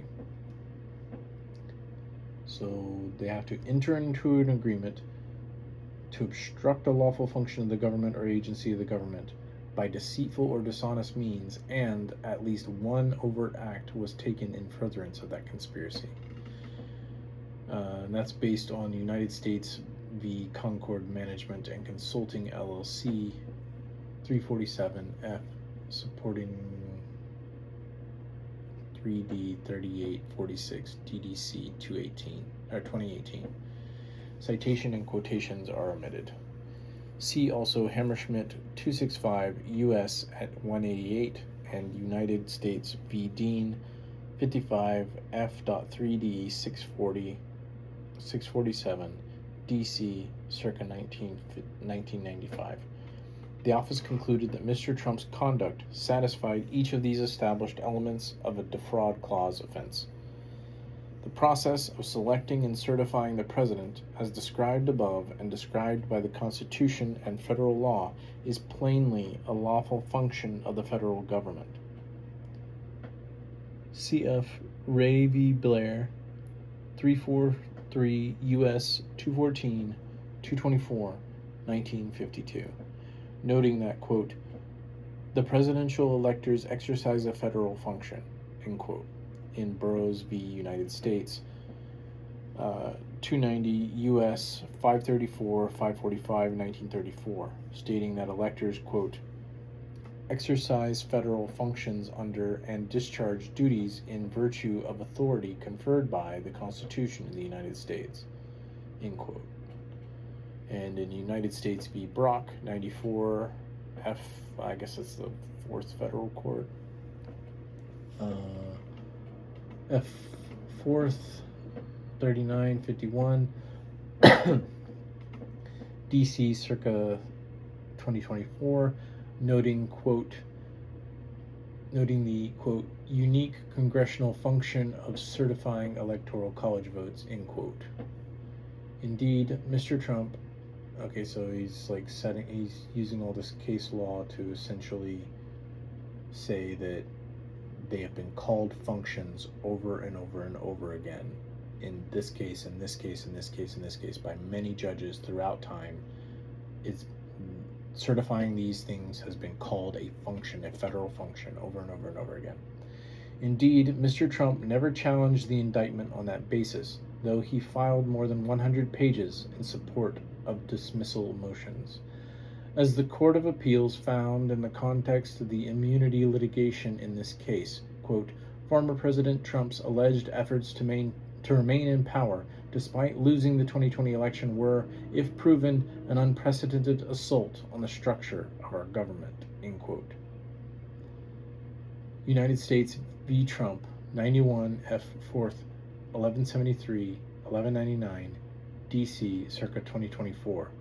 Vacated and remanded on other grounds, 603 U.S. 593, 2024.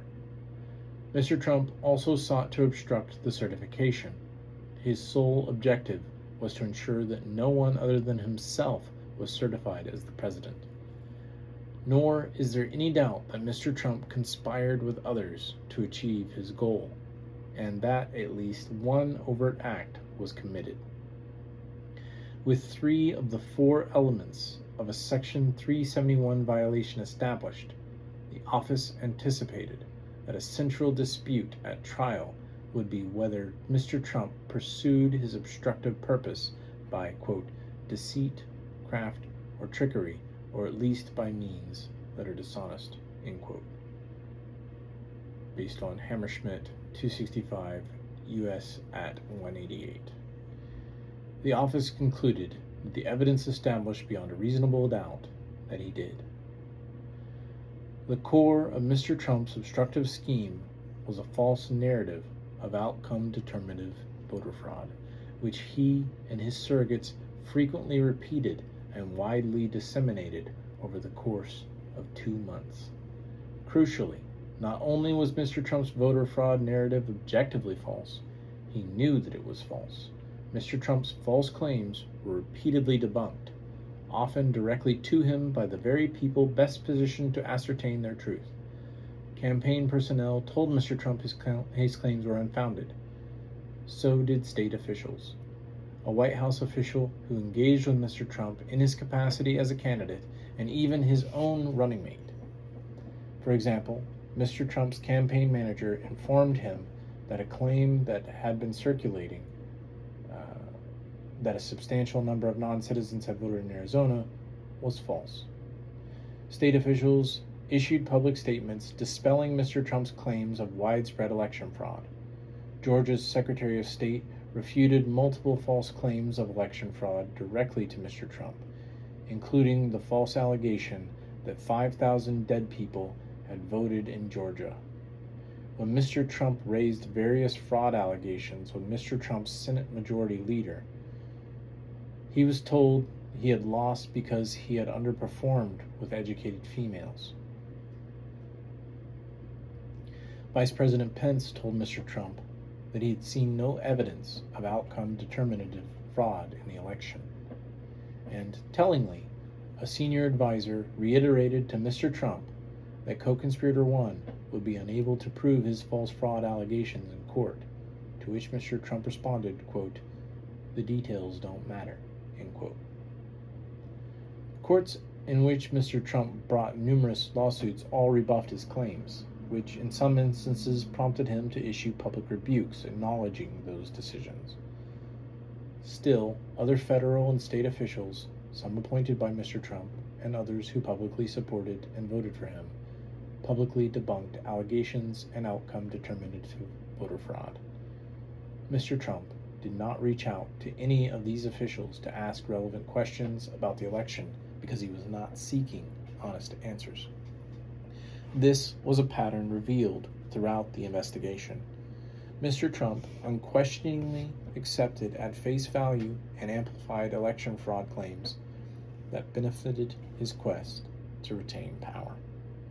Conversely, he avoided consulting informed sources, such as state election officials, who possessed evidence that could debunk his claims.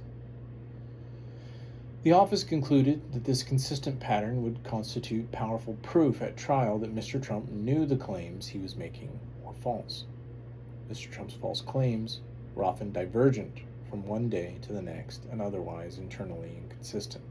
For example, in Arizona, the conspirators started with the allegation that 36,000 non-citizens voted in that state. 5 days later, it was, quote, beyond credulity that a few 100,000 didn't vote, end quote. 3 weeks later, quote, the bare minimum was 40 or 50,000. The reality is about 250,000, end quote. And days after that, the assertion was 32,000. And ultimately, the conspirators landed back where they started, at 36,000, a false figure that they never verified or corroborated. And in Georgia, the conspirators initially suggested that a large enough number of dead voters had cast ballots to overcome Mr. Trump's losing margin of about 12,000 voters. 1 month later, the number was 10,315. 3 days after that, the assertion was, quote, close to 5,000 people, end quote. And then 2 days later, the number bounced back to 10,315. Mr. Trump bears legal responsibility for each of these false claims because they were made by him and his co-conspirators in furtherance of the conspiracy that he led. See Salinas v. United States, 522 U.S. 52, 63-64, 1997. Quote, the partners in the criminal plan must agree to pursue the same criminal objective and may divide up the work, yet each is responsible for the acts of each other. End quote. See also Fed R Evidence 801 subsection D2E. Statement by an opposing party's, quote, conspirator during and in furtherance of the conspiracy, end quote, is admissible against that party. United States v. Brockenborough, 573 F3D67. Y'all can read this. I'm tired of reading those things out. The office developed further evidence of Mr. Trump's knowledge that his claims were untrue from witnesses who reported that he planned to use fraud claims before the election had even happened. For instance, in advance of the election, advisors told Mr. Trump that the election would be close and that initial returns might be misleading, showing an early lead for Mr. Trump that would diminish as mail-in ballots were counted. In response, Mr. Trump suggested that if that prediction were true, which it ultimately was, he would simply declare victory before all ballots were counted and a winner was projected. He also made repeated public statements in the lead-up to Election Day, in which he sowed public doubt in the election results, setting the stage for his later fraud claims. And Mr. Trump made his first statement claiming fraud in the election only hours after polls closed, when no investigations had begun, much less concluded. Mr. Trump's intent in spreading knowing falsehoods was further evidenced by statements he made to those around him. In private, in contrast with his public false claims, Mr. Trump made admissions that reflected his understanding that he had lost. In a private moment, Mr. Trump confessed to his family members that, quote, "It doesn't matter if you won or lost the election, you still have to fight like hell," end quote. When President-elect Biden appeared on television in November, Mr. Trump said to a staffer, quote, "Can you believe I lost to this effing guy?" End quote.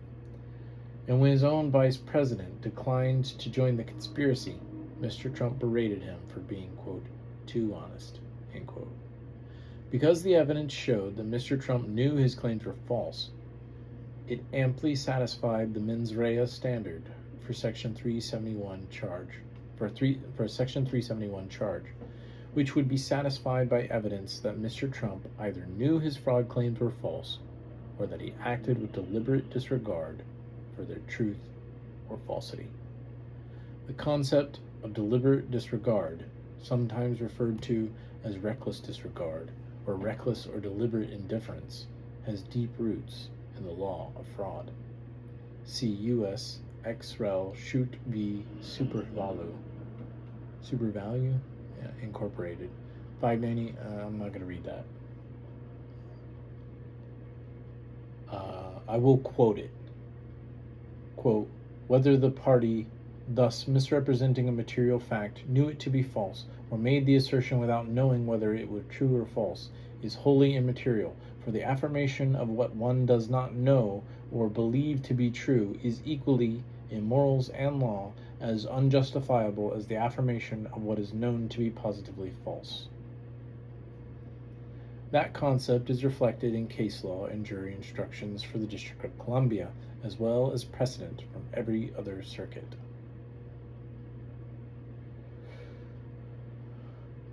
Here, the evidence showed that Mr. Trump decided, even before the election, that he would allege outcome-determinative fraud, whether it occurred or not, if he were not declared the winner, and he adhered to that plan, repeating false claims that he knew to be untrue. Although Mr. Trump's conduct fell comfortably within the established elements of a defraud clause offense, the office noted that the Supreme Court has, in several recent decisions, limited the reach of other federal fraud and obstruction statutes.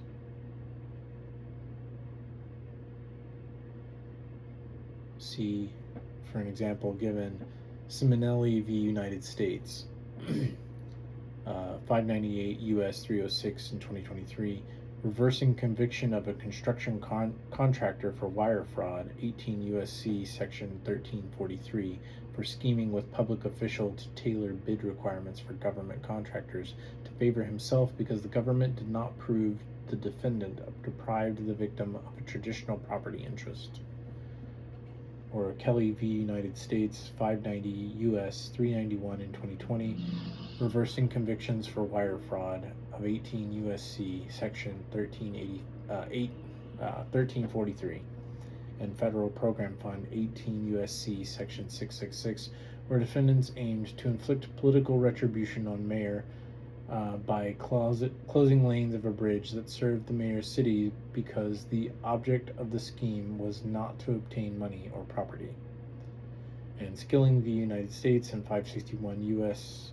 358 in 2010, paring back honest services fraud statute of 18 U.S.C. Section 1346 to reach only core bribery and kickbacks, and reversing conviction of executive who was convicted of making false statements to inflate his company's value, but was not alleged to have taken bribes or kickbacks for his efforts.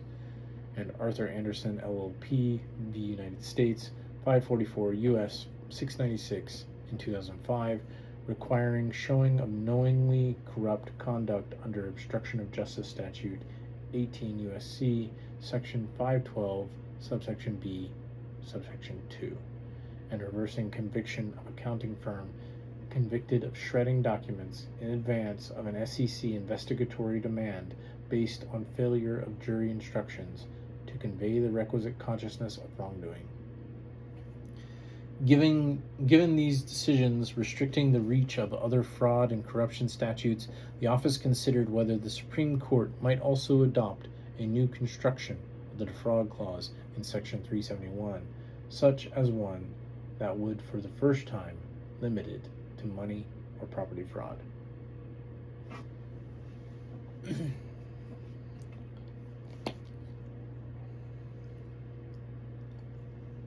The office concluded, however, that the creation of such a new rule would not be supported in the law, given that the well-established elements of a defraud clause offense are firmly grounded in the statute's text, history, and long-standing judicial precedent.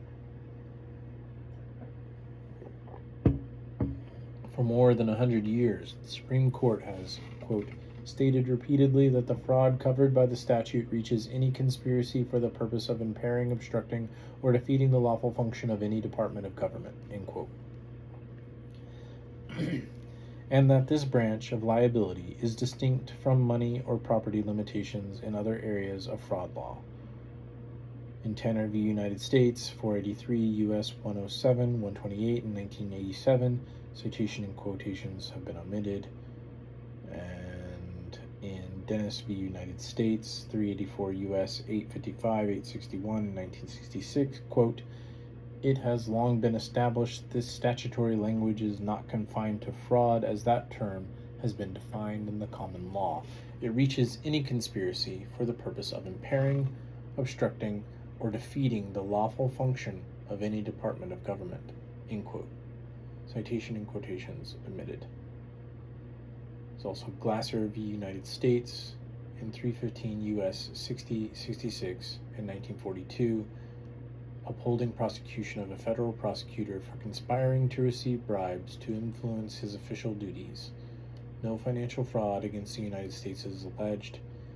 Quote, the indictment charges the United States was defrauded by depriving it of its lawful governmental functions by dishonest means. It is settled that this is defrauding within the meaning of Section 37 of the Criminal Code, end quote, the predecessor to Section 371.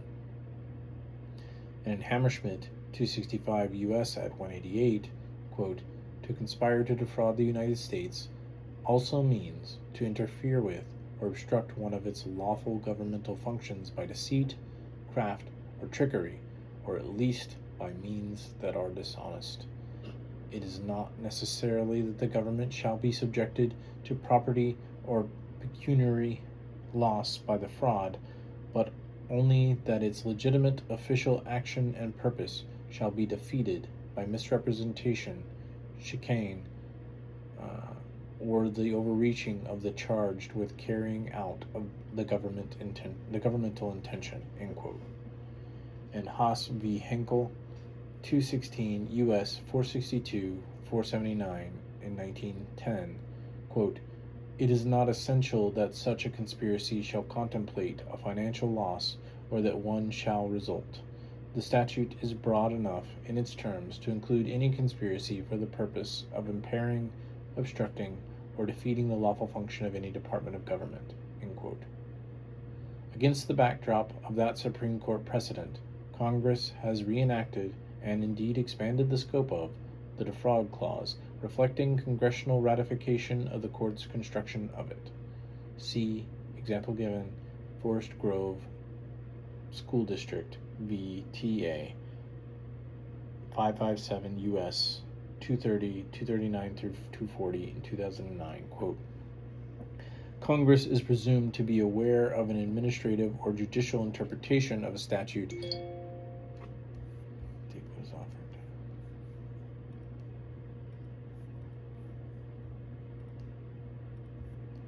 Congress is presumed to be aware of an administrative or judicial interpretation of a statute and to adopt that interpretation when it reenacts a statute without change. Citation and quotations omitted. In 1948, for instance, when Congress codified the General Conspiracy Statute of 18 U.S.C. Section 371, where the Defraud Clause currently resides, see Pub L No number 80-772-62, Statute 701, it was already, quote, settled, and that, quote, defrauding the United States, quote, by depriving it of its lawful governmental functions by dishonest means, is a defrauding within the meaning of, quote, the defraud, end quote, the Defraud Clause, as in Glasser 315 U.S. at 66, and at the time, Congress added the words, quote, or any agency thereof, end quote, in the Defraud Clause after, quote, United States, end quote. Pub L number 80-772-62, Statute 701. The House report from the Judiciary Committee accompanying the pertinent bill specifically stated that the amendment was designed, quote, to reflect the construction placed upon the predecessor statute by the courts, end quote.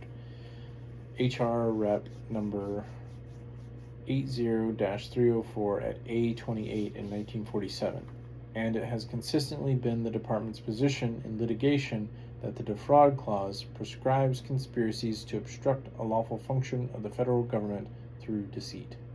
See example given in Gas Pipe Incorporated versus United States, number 21-183, 2021, WL 519-3105, sorry.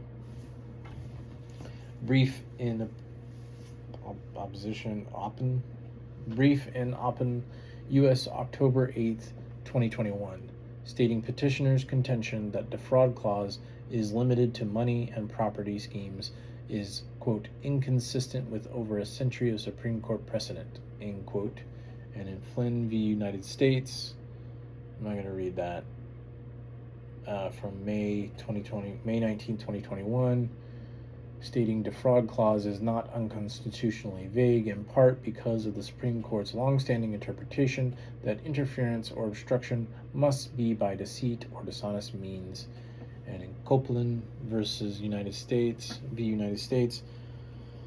of July 1st, 2013, explaining that petitioners claim that the decisions in mail and wire fraud cases like McNally v. United States, 583 U.S. 350, 1987, and Skilling undermine long-standing congressionally adopted construction of the Defraud Clause, end quote, is erroneous and misplaced and, quote, disregards important limitations inherent in the Defraud Clause, end quote, including the requirement that, quote, a conspiracy under the Defraud Clause must be deceptive or deceitful, end quote.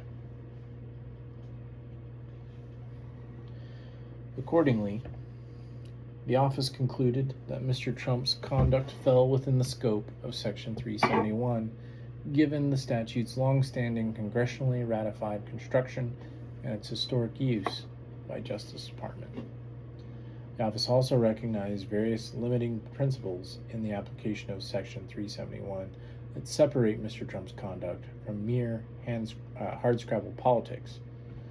A defraud clause violation, as honed by years of judicial decisions, including repeated applications by the Supreme Court, requires not only an agreement among co-conspirators, but identification of a specific function of the federal government, the intent to obstruct that function through deceit, and an overt act. See example given in United States v. Johnson, 383 U.S. 169, 172, 184 to 185 of 1966. In exchange for undisclosed, quote, campaign contributions and, quote, legal fees, congressmen conspired to defeat the lawful functions of the Department of Justice by urging dismissal of pending indictments. First, a defraud clause conspiracy must be targeted at a lawful function of the United States or any agency thereof. See example given in United States v. Haldeman, 559 F2D 31 121 D.C. circa 1976. Quote, the unlawful agreement to attempt to use the CIA to interfere with the investigation of the Watergate break-in was thus fairly charged in count 1 of the indictment and as one of the means by which the defendants intended to accomplish one of the principal objects of their conspiracy, defrauding the United States of its right to have its officials and agencies transact their business honestly, impartially, and free from corruption or undue influence of obstruction. End quote. Influence or obstruction. End quote. In contrast, a conspiracy targeted at a private party or at a state or local government does not suffice, even if the entity receives federal funds or, quote, serves as an intermediary performing official functions on behalf of the federal government, end quote. Second, obstruction of the governmental function must be, quote, a purpose or object of the conspiracy and not merely a foreseeable consequence of the conspiratorial scheme, end quote, as in United States v. Goldberg, first circa 1997. Emphasis in the original, citing Dennis 384 U.S. at 861. Thus, for example, financial crimes do not, quote, automatically become federal conspiracies to defraud the IRS, end quote, simply because the crime may have foreseeable tax implications.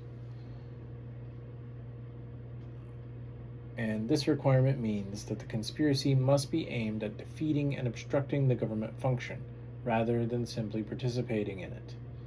Third, the defraud clause, quote, is limited only to wrongs done, quote, by deceit, craft, or trickery, or at least by means that are dishonest, end quote, as in Hammerschmidt 265 U.S. at 188.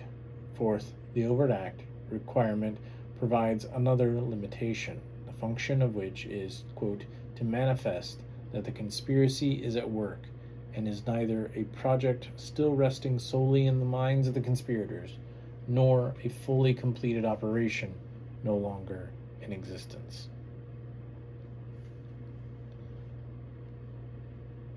End quote, as in Yates v. United States, 1957.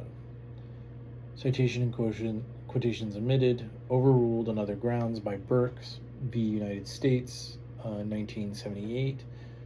Finally, while a court in the District of Columbia has stated that materiality is not an element of a defraud clause conspiracy, see Concord Management and Consulting LLC, the office was prepared to prove the materiality of Mr. Trump's deceptive statements and to offer a materiality instruction as another limitation on the scope of Section 371. Under that limitation, even conspirators who make knowingly false statements with an obstructive intent will not violate the defraud clause unless their statements are material. All of these requirements for establishing a conspiracy to defraud under Section 371, taken collectively, ensure that common political conduct or political speech does not fall within the scope of the defraud clause. The evidence collected during the investigation met these requirements to Mr. Trump's conduct. As to Mr. Trump's conduct. Section B. Obstruction and conspiracy to obstruct, 18 U.S.C. Section 512, subsection K and subsection C, sub 2. The federal statute prohibiting obstruction of an official proceeding makes it a crime to, quote, corruptly alter, destroy, mutilate, or conceal a record, document, or other object, or attempt to do so with the intent to impair the object's integrity or availability for use in an official proceeding, or to otherwise obstruct, influence, or impede any official proceeding or attempt to do so, end quote. In 18 U.S.C. Section 1512, subsection C. A separate provision defines the term, quote, official proceeding to include a, quote, proceeding before the Congress, end quote, as in 18 U.S.C. Section 1515, subsection A, subsection 1, subsection B.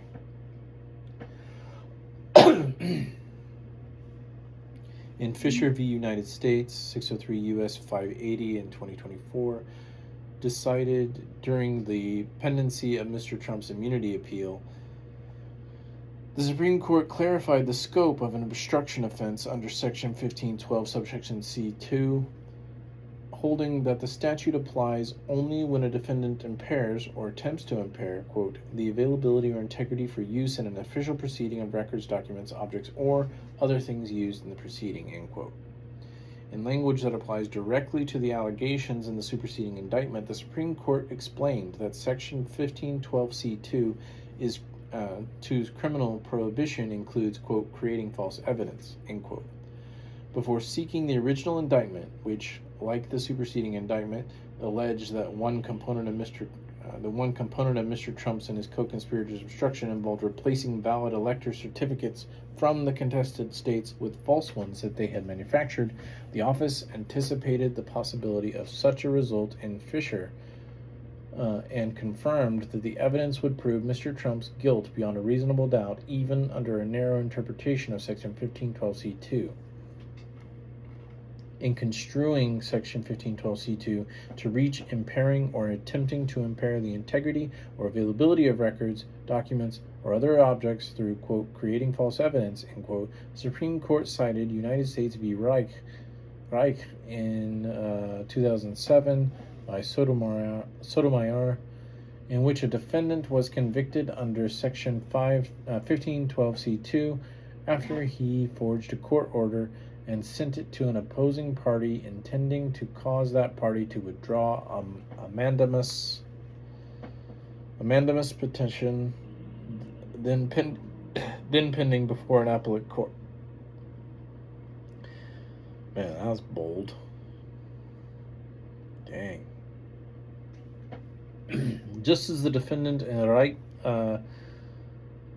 Reich violated Section 1512C2 by, quote, injecting a false order into ongoing litigation to which he was a party, end quote, the evidence showed that co-conspirators created fraudulent electoral certificates that they intended to introduce into the congressional certification proceeding on January 6th to obstruct it.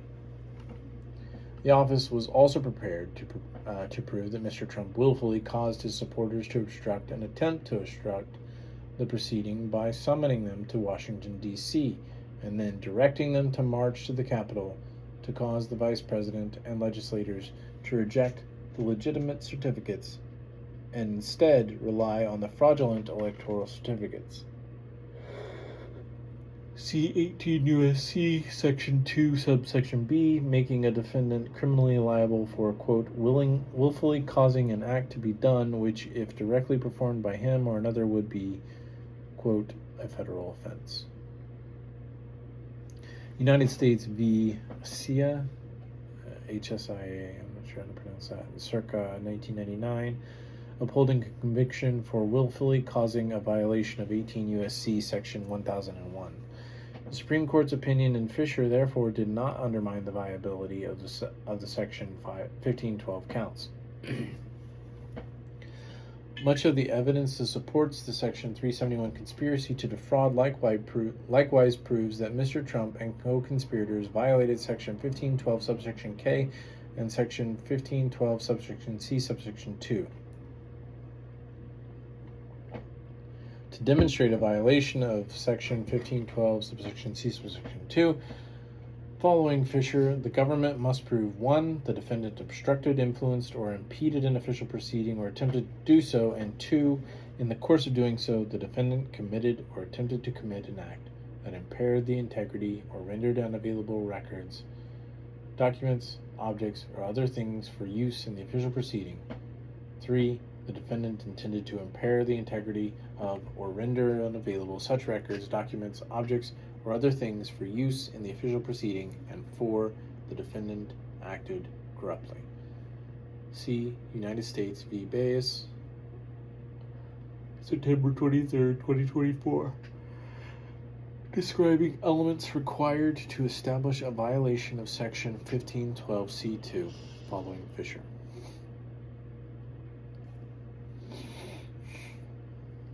Mr. Trump's conduct establishes each of these elements beyond a reasonable doubt. The congressional certification proceeding was an official proceeding for purposes of Section 1512, as every district court judge in the District of Columbia to have considered this question has concluded. See United States v. Bingert, 2022, and as the D.C. Circuit has agreed, see Fisher, circa 2023, vacated and remanded on other grounds in 2024. The evidence described above supporting Section 371 charge also establishes Mr. Trump's knowingly obstructive conduct, and as described above, Mr. Trump willfully caused others to attempt to obstruct the certification process proceeding on January 6th. Finally, the government was prepared to prove Mr. Trump's corrupt intent, under any definition beyond a reasonable doubt. To act, quote, corruptly means 1. Acting dishonestly, 2. Intending the use of unlawful means, 3. Violating a legal duty or causing or seeking to cause someone else to violate a legal duty, or 4. Seeking an unlawful or improper benefit or advantage. Acting corruptly also means acting with consciousness of wrongdoing. See United States v. Robertson, circa 2023. United States v. Morrison, circa 1996, and Arthur Anderson LLP, 2005. Mr. Trump and co-conspirators used deceptive and dishonest means. He intended the use of independently criminal means to obstruct the congressional certification proceeding. He and co-conspirators painfully sought to cause state and federal officials to violate a legal duty, and Mr. Trump acted, quote, with an intent to procure an unlawful benefit either for oneself or for some other person, end quote. In Fisher, with Walker J. concurring, citation and quotations omitted. Most basically, Mr. Trump sought, quote, unlawfully to secure a professional advantage, the presidency, end quote, to which he was not lawfully entitled. I need more water. Section C, Conspiracy Against Rights, 18 U.S.C. Section 241. Section 241 makes it unlawful for 2 or more persons to conspire, injure, oppress, threaten, or intimidate any person in any state, territory, commonwealth, possession, or district in the free exercise or enjoyment of any right or privilege secured to him by the Constitution or the laws of the United States. A violation of Section 241 requires proof of 3 elements. 1. Mr. Trump entered into a conspiracy. 2. To willfully injure, oppress, threaten, or intimidate a person in the United States. And 3. In the exercise or enjoyment of a right secured by the Constitution or federal law. 18 U.S.C. Section 241, see example given in United States v. Epley, 6th Circuit, 1995. Mr. Trump's conduct meets each element. The right to vote for president, based on the determination by state legislatures to appoint electors based on their constituents' votes, is, quote, fundamental, as in Bush v. Gore, 2000, Burdick v. Takushi in 1992, quote, the right to vote is the right to participate in an electoral process that is necessarily structured to maintain the integrity of the democratic system, end quote. And United States v. Robinson, 6th Circuit, 2016, Section 241, quote, prohibits interference with a voter's right to cast a ballot for his or her preferred candidate, and prohibits interference with the right of voters to have their votes free from dilution by unlawfully procured votes, end quote. It is a right rooted in the principles of accountability to and consent by the governed. It is a right rooted in the principles of accountability to and consent by the governed, which has distinguished this nation from its founding. As the Supreme Court has recognized, quote, the right to vote freely for the candidate of one's choice is of the essence of the democratic society, and any restrictions on that right strike at the heart of representative government.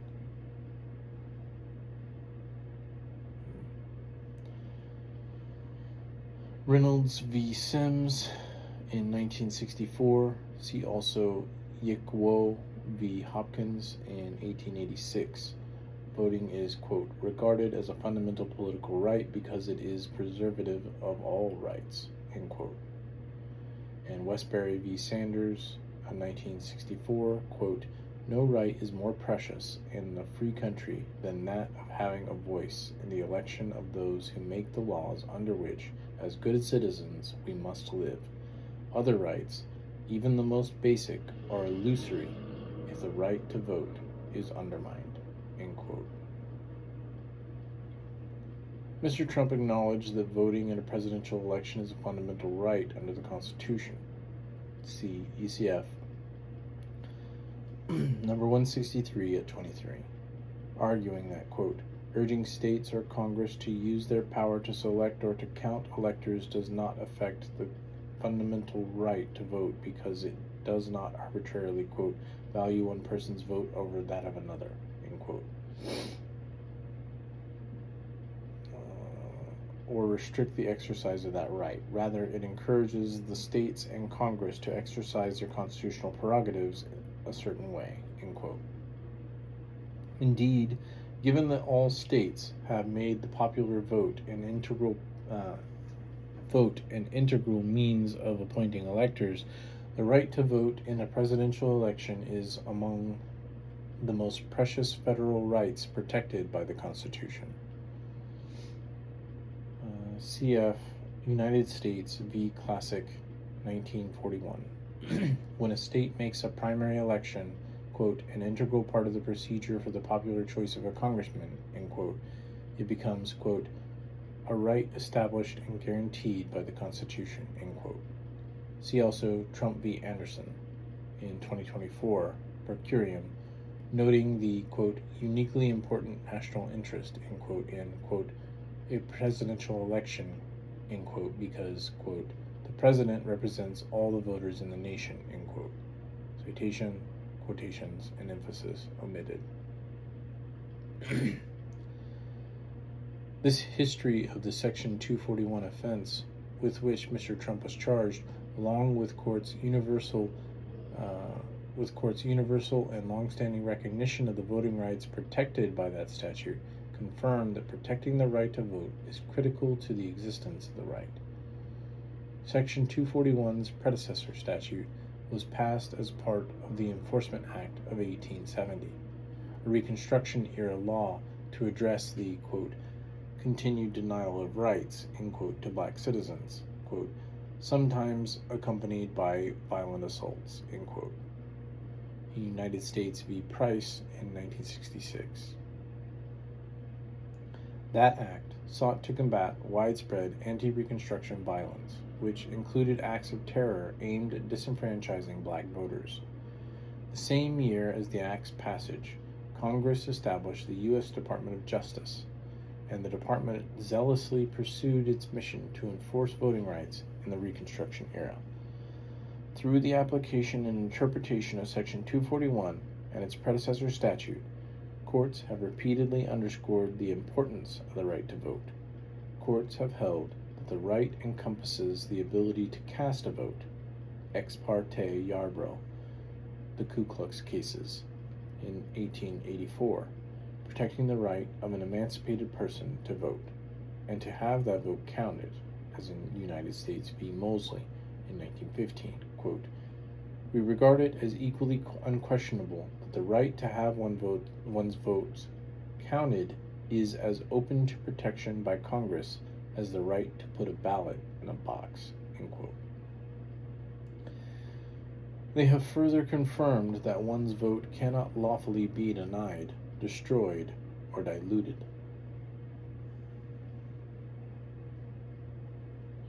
See example given, classic 313 U.S. at 321 to 322, holding that Section 241's predecessor statute applied to conspiracies to prevent the official counting of ballots in a primary election. In the United States v. Saylor in 1944, Section 241 applies to prohibit conspiracies to dilute legitimate votes by stuffing the ballot box. And in the United States v. Pliva in the Second Circuit of 1933, Board of Elections inspectors were charged with falsely tabulating ballots to favor certain candidates. Convictions were reversed on separate jury grounds. And the United States v. Skurla in WDPA 1954, defendants charged for casting and causing to be cast false and forged ballots, causing an incorrect vote tally, and using unqualified individuals to impersonate lawful voters.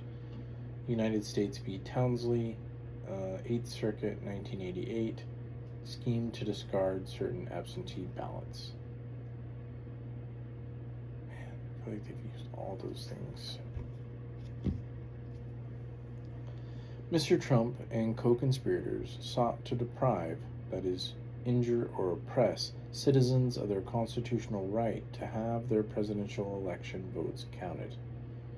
The words injure or oppress in Section 241 are not used in any technical sense, but cover a variety of conduct intended to prevent harm, inhibit, hinder, frustrate, obstruct, or interfere with the free exercise and enjoyment of a right. See United States v. Handy at 3 DD September 22nd, 2023, and United States v. Mackey at EDNY 2023. Although they were not in a back room altering the vote tallies in a local election or stuffing falsified ballots into the ballot boxes as alleged in prior cases charged under this statute, Mr. Trump and co-conspirators nonetheless sought the same result: to effectively cast aside legitimate votes in a manner that would have deprived citizens of their right to vote and have their votes counted. As co-conspirator 1 admitted, their primary objective was to, quote, just flat out change the vote, deduct that number of votes from the, declare the, wow, this is an actual quote. As co-conspirator 1 admitted, their primary objective was to, quote, just flat out change the vote, deduct that number of votes from the, declare those votes, 300,000 votes in Philadelphia, illegal, unlawful, reduce the number by 300,000, end quote. Mr. Trump attempted to carry out this objective in multiple ways. He urged state officials to disregard the legitimate majority of votes for Mr. Biden and pressured and threatened Georgia's Secretary of State to, quote, find, end quote, more than 11,000 votes to dilute Mr. Biden's vote count in the state. And he urged Mr. Pence to discard the legitimate electoral certificates that reflected millions of citizens' votes in the targeted states. The evidence collected showed that Mr. Trump targeted this voting right with precision. He centered his false claims of election fraud on select states or cities and counties within those states with large numbers of voters who had not chosen to re-elect him. Motherfucker.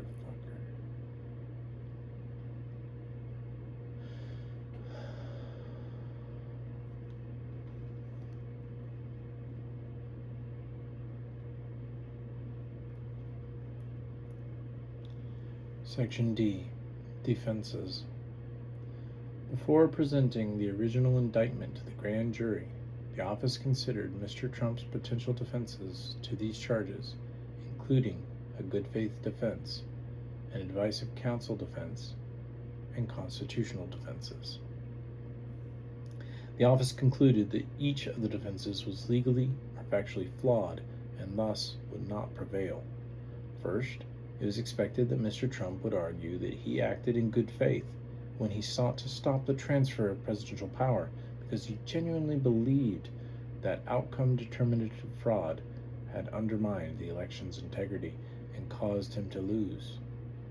As set forth above in Section 2A, the office developed strong proof that Mr. Trump knew that his election fraud claims were false.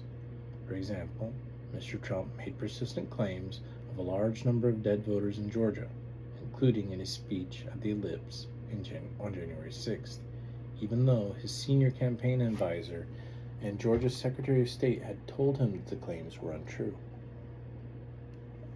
He spread lies, including in his Ellipse speech, of sinister, fraudulent, quote, vote dumps, unquote. In Michigan, even after Michigan's Senate Majority Leader told him that nothing suspicious had occurred. And Mr. Trump repeatedly made provably false allegations about fraud in Pennsylvania, despite having been told by the chairman of the state Republican Party that the vote count was occurring as expected.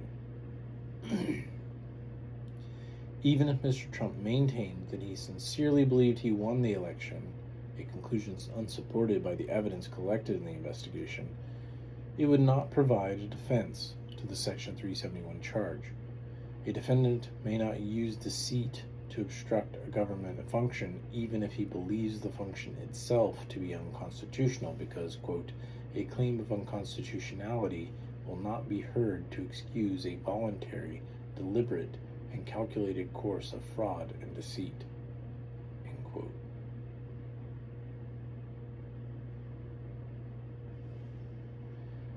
One who elects such a course as a means of self-help may not escape the consequences by urging that his conduct be excused because the statute which he sought to evade is unconstitutional.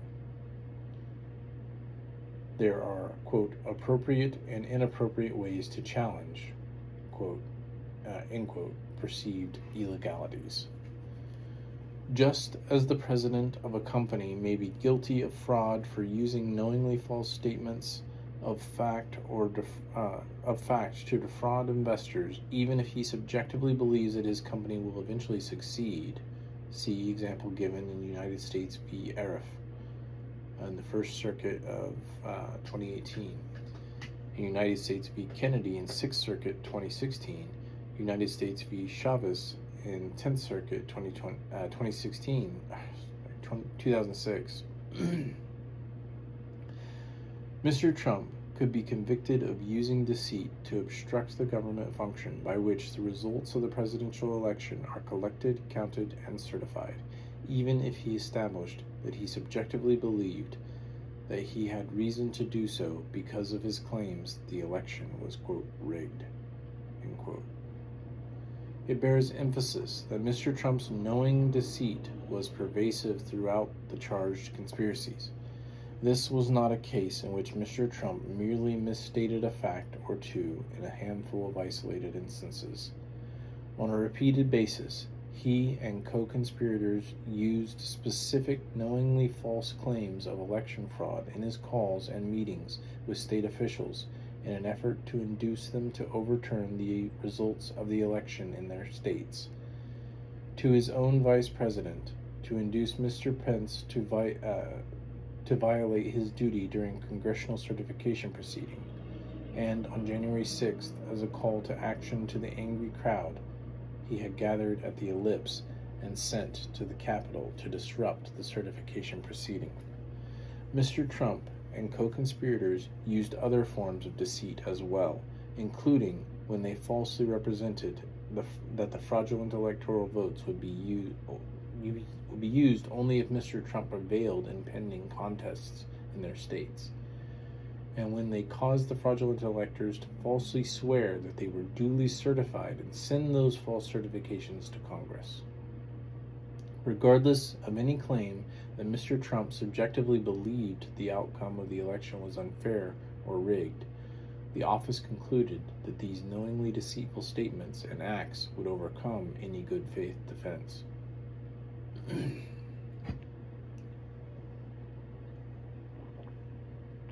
The office also expected that Mr. Trump might claim that his consultation with attorneys, several of whom were co-conspirators, should negate a finding that he acted with a criminal state of mind.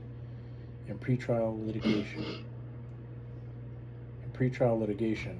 the court granted the government's motion that Mr. Trump should be required to declare whether he intended to employ such a defense and, if he did, to produce the discovery required by the attendant waiver of Mr. Trump's attorney-client privilege, ECF number 147. A defendant's claim that he relied in good faith on his attorney's advice is, quote, not an affirmative defense that defeats liability even if the jury accepts the government's allegations as true, but functions instead as, quote, evidence that, if believed, can raise a reasonable doubt in the minds of the jurors about whether the government has proved the required element of the offense that the defendant had an unlawful intent.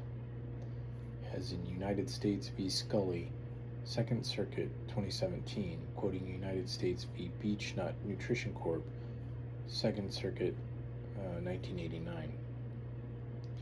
Under D.C. Circuit law, an advice of counsel defense consists of two elements. The defendant, one, quote, relied in good faith on the counsel's advice that his course of conduct was legal, end quote, and two, quote, made full disclosure of all material facts to his attorney before receiving the advice at issue, end quote. United States v. Gray Buris in D.C. Circuit 2019, quoting United States v. DeFries in D.C. Circuit 1997. The office concluded that if Mr. Trump chose to raise such a defense, it would fail because an advice of counsel defense is not available, quote, where counsel acts as an accomplice to the crime, end quote.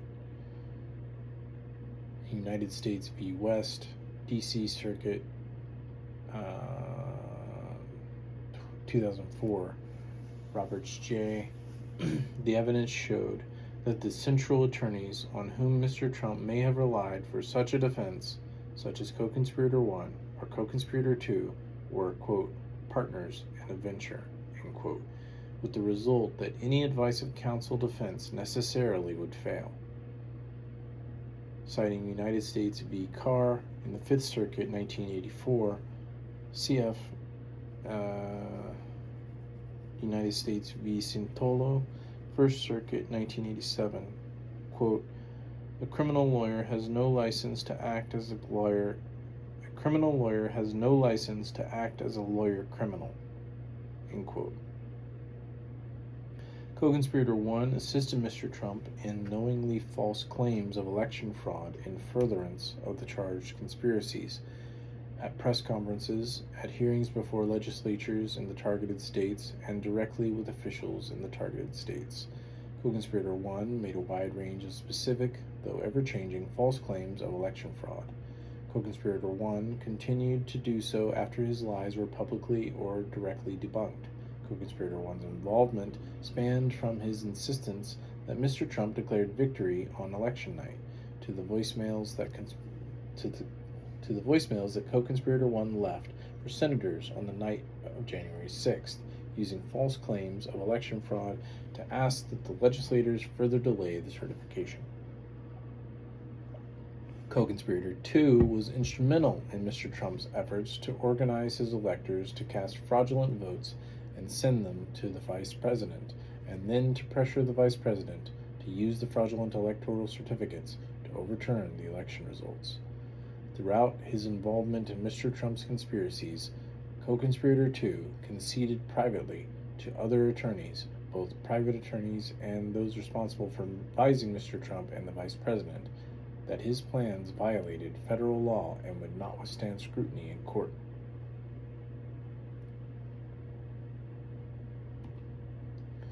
Furthermore, Mr. Trump could not have succeeded in showing that he relied in good faith on legal advice from these attorneys. The evidence showed that Mr. Trump was not looking to co-conspirator 1 or co-conspirator 2 for legal advice. Instead, Mr. Trump was the head of a conspiracy who sought legal cover from his co-conspirators. As co-conspirator 1 acted repeatedly in furtherance of the conspiracies, multiple advisors to Mr. Trump warned him that co-conspirator 1 would not successfully challenge the election results and was not acting in Mr. Trump's best interest. Mr. Trump ignored them all because he was not relying on co-conspirator 1 as an attorney. Similarly, co-conspirator 2's willingness to advocate for actions that he knew and even privately conceded were unlawful demonstrates that both he and Mr. Trump understood his role was not that of an attorney offering legal advice on which Mr. Trump was acting. For instance, in a lawsuit in Georgia, co-conspirator 2 filed a false certification by Mr. Trump after having written to other attorneys in an email that both he and Mr. Trump knew some of the allegations incorporated in the filing were inaccurate. And co-conspirator 2's decision to advocate to the Vice President's counsel and Chief of Staff on January 5, 2021, that the Vice President should unlawfully reject legitimate electoral certificates, an act that co-conspirator 2 had previously recognized was not supported by the Constitution or federal law, was a sharp reversal from his position just one day earlier that happened only because Mr. Trump had made clear that it was his preferred strategy. The office was otherwise confident that it would be able to demonstrate that with respect to all attorneys, Mr. Trump could not meet the elements of the defense, such as the requirement that he make full disclosure to any attorneys of all relevant facts and then rely faithfully on their service. See Gray Burris.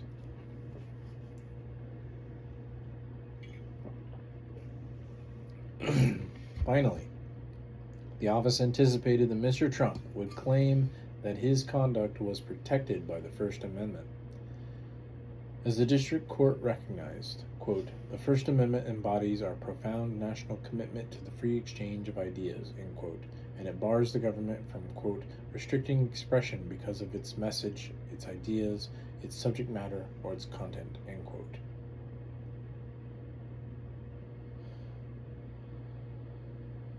At the same time, quote, "It is well established that the First Amendment does not protect speech that is used as an instrument of a crime," end quote. Quote, "Many long-established criminal laws permissibly criminalize speech that is intended to induce or commence illegal activities," end quote. United States v. Williams, 2008, such as fraud, bribery, perjury, extortion, threats, incitement, solicitation, and blackmail. See example given in Stevens, 559 U.S. at 468 through 469. Fraud. Williams, 553 U.S. at 298 for incitement and solicitation, and Citizens United v. Federal Election Commissions, 558 U.S. 310, 356, and 210 for bribery, and Rice v. Paladin, Inters Incorporated, 128 F3D 233 244 4th Circuit 1997 for extortion, threats, blackmail, and perjury. Quote, prosecutions for conspiring, directing, and aiding and abetting do not run afoul of the Constitution when those offenses are carried out through speech.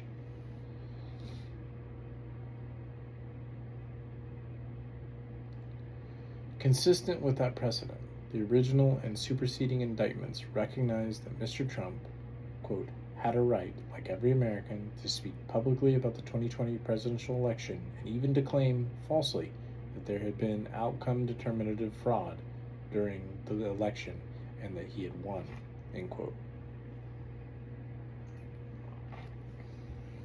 They charged Mr. Trump, however, with using knowingly false statements to defeat a government function, injure the right to vote, and obstruct an official proceeding.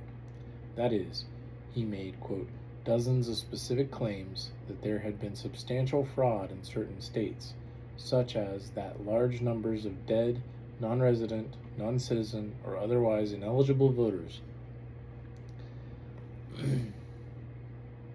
had cast ballots, or the voting machines had changed votes for the defendant to votes for Biden.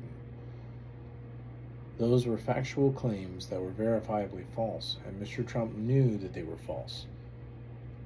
Mr. Trump then used those lies as the instruments of his 4 criminal offenses, because he used those knowingly false statements regarding specific facts to commit the crimes charged in the superseding indictment. They were not protected by the First Amendment. See Stevens 559 U.S. at 468 through 469, including, quote, fraud in the list of, quote, well-defined and narrowly limited classes of speech, the prevention and punishment of which have never been thought to raise any constitutional problem, end quote. Citation and quotations omitted. United States v. Nordian, DDC 2021, quote, by focusing on corrupt actions, section 1512C2 does not even reach free speech, end quote. See also United States v. Alvarez in 2012, which is has a plurality opinion explaining that while, quote, falsity alone may not suffice to bring the speech outside the First Amendment, end quote, the First Amendment permits criminal laws that prescribe knowing or reckless falsehoods in connection with some, quote, other legally cognizable harm, end quote, including, quote, protecting the integrity of government processes, end quote. Oh, I wonder if that makes Elon liable for the whole Doge thing. In pretrial motions, Mr. Trump moved to dismiss the original indictment based on the First Amendment. The office filed an opposition brief, ECF number 139 at 29 through 34, and the district court denied the motion, finding that the indictment, quote, properly alleges defendant's statements were made in furtherance of a criminal scheme. ECF number 171 at 33.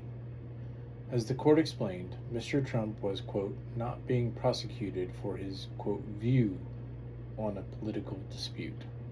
He was being prosecuted for acts constituting criminal conspiracy and obstruction of the electoral process, end quote. And the fact that his, quote, alleged criminal conduct involved speech does not render the indictment unconstitutional, end quote, because he was, quote, not being prosecuted simply for making false statements, but rather for knowingly making false statements in furtherance of a criminal conspiracy and obstructing the electoral process, end quote. There was, quote, no danger of a slippery slope in which inadvertent false statements alone are alleged to be the basis for criminal prosecution, end quote. That's good. Other charges. The office considered, but ultimately opted against bringing other charges. One potential charge was 18 U.S.C. Section 2383, sometimes referred to as the Insurrection Act, which provides that, quote, whoever incites, sets on foot, assists, or engage in any rebellion or insurrection against the authority of the United States or the laws thereof, or gives aid or comfort thereto, shall be fined under this title or imprisoned not more than 10 years, or both, and shall be incapable of holding any office under the United States. 18 U.S.C. Section 2383. Section 2383 originated during the Civil War as part of the Second Confiscation Act of 1862. See Act of July. Okay. Cases interpreting Section 2383 are scarce and arose in contexts that provided little guidance regarding its potential application in this case. I think I'm done reading this part.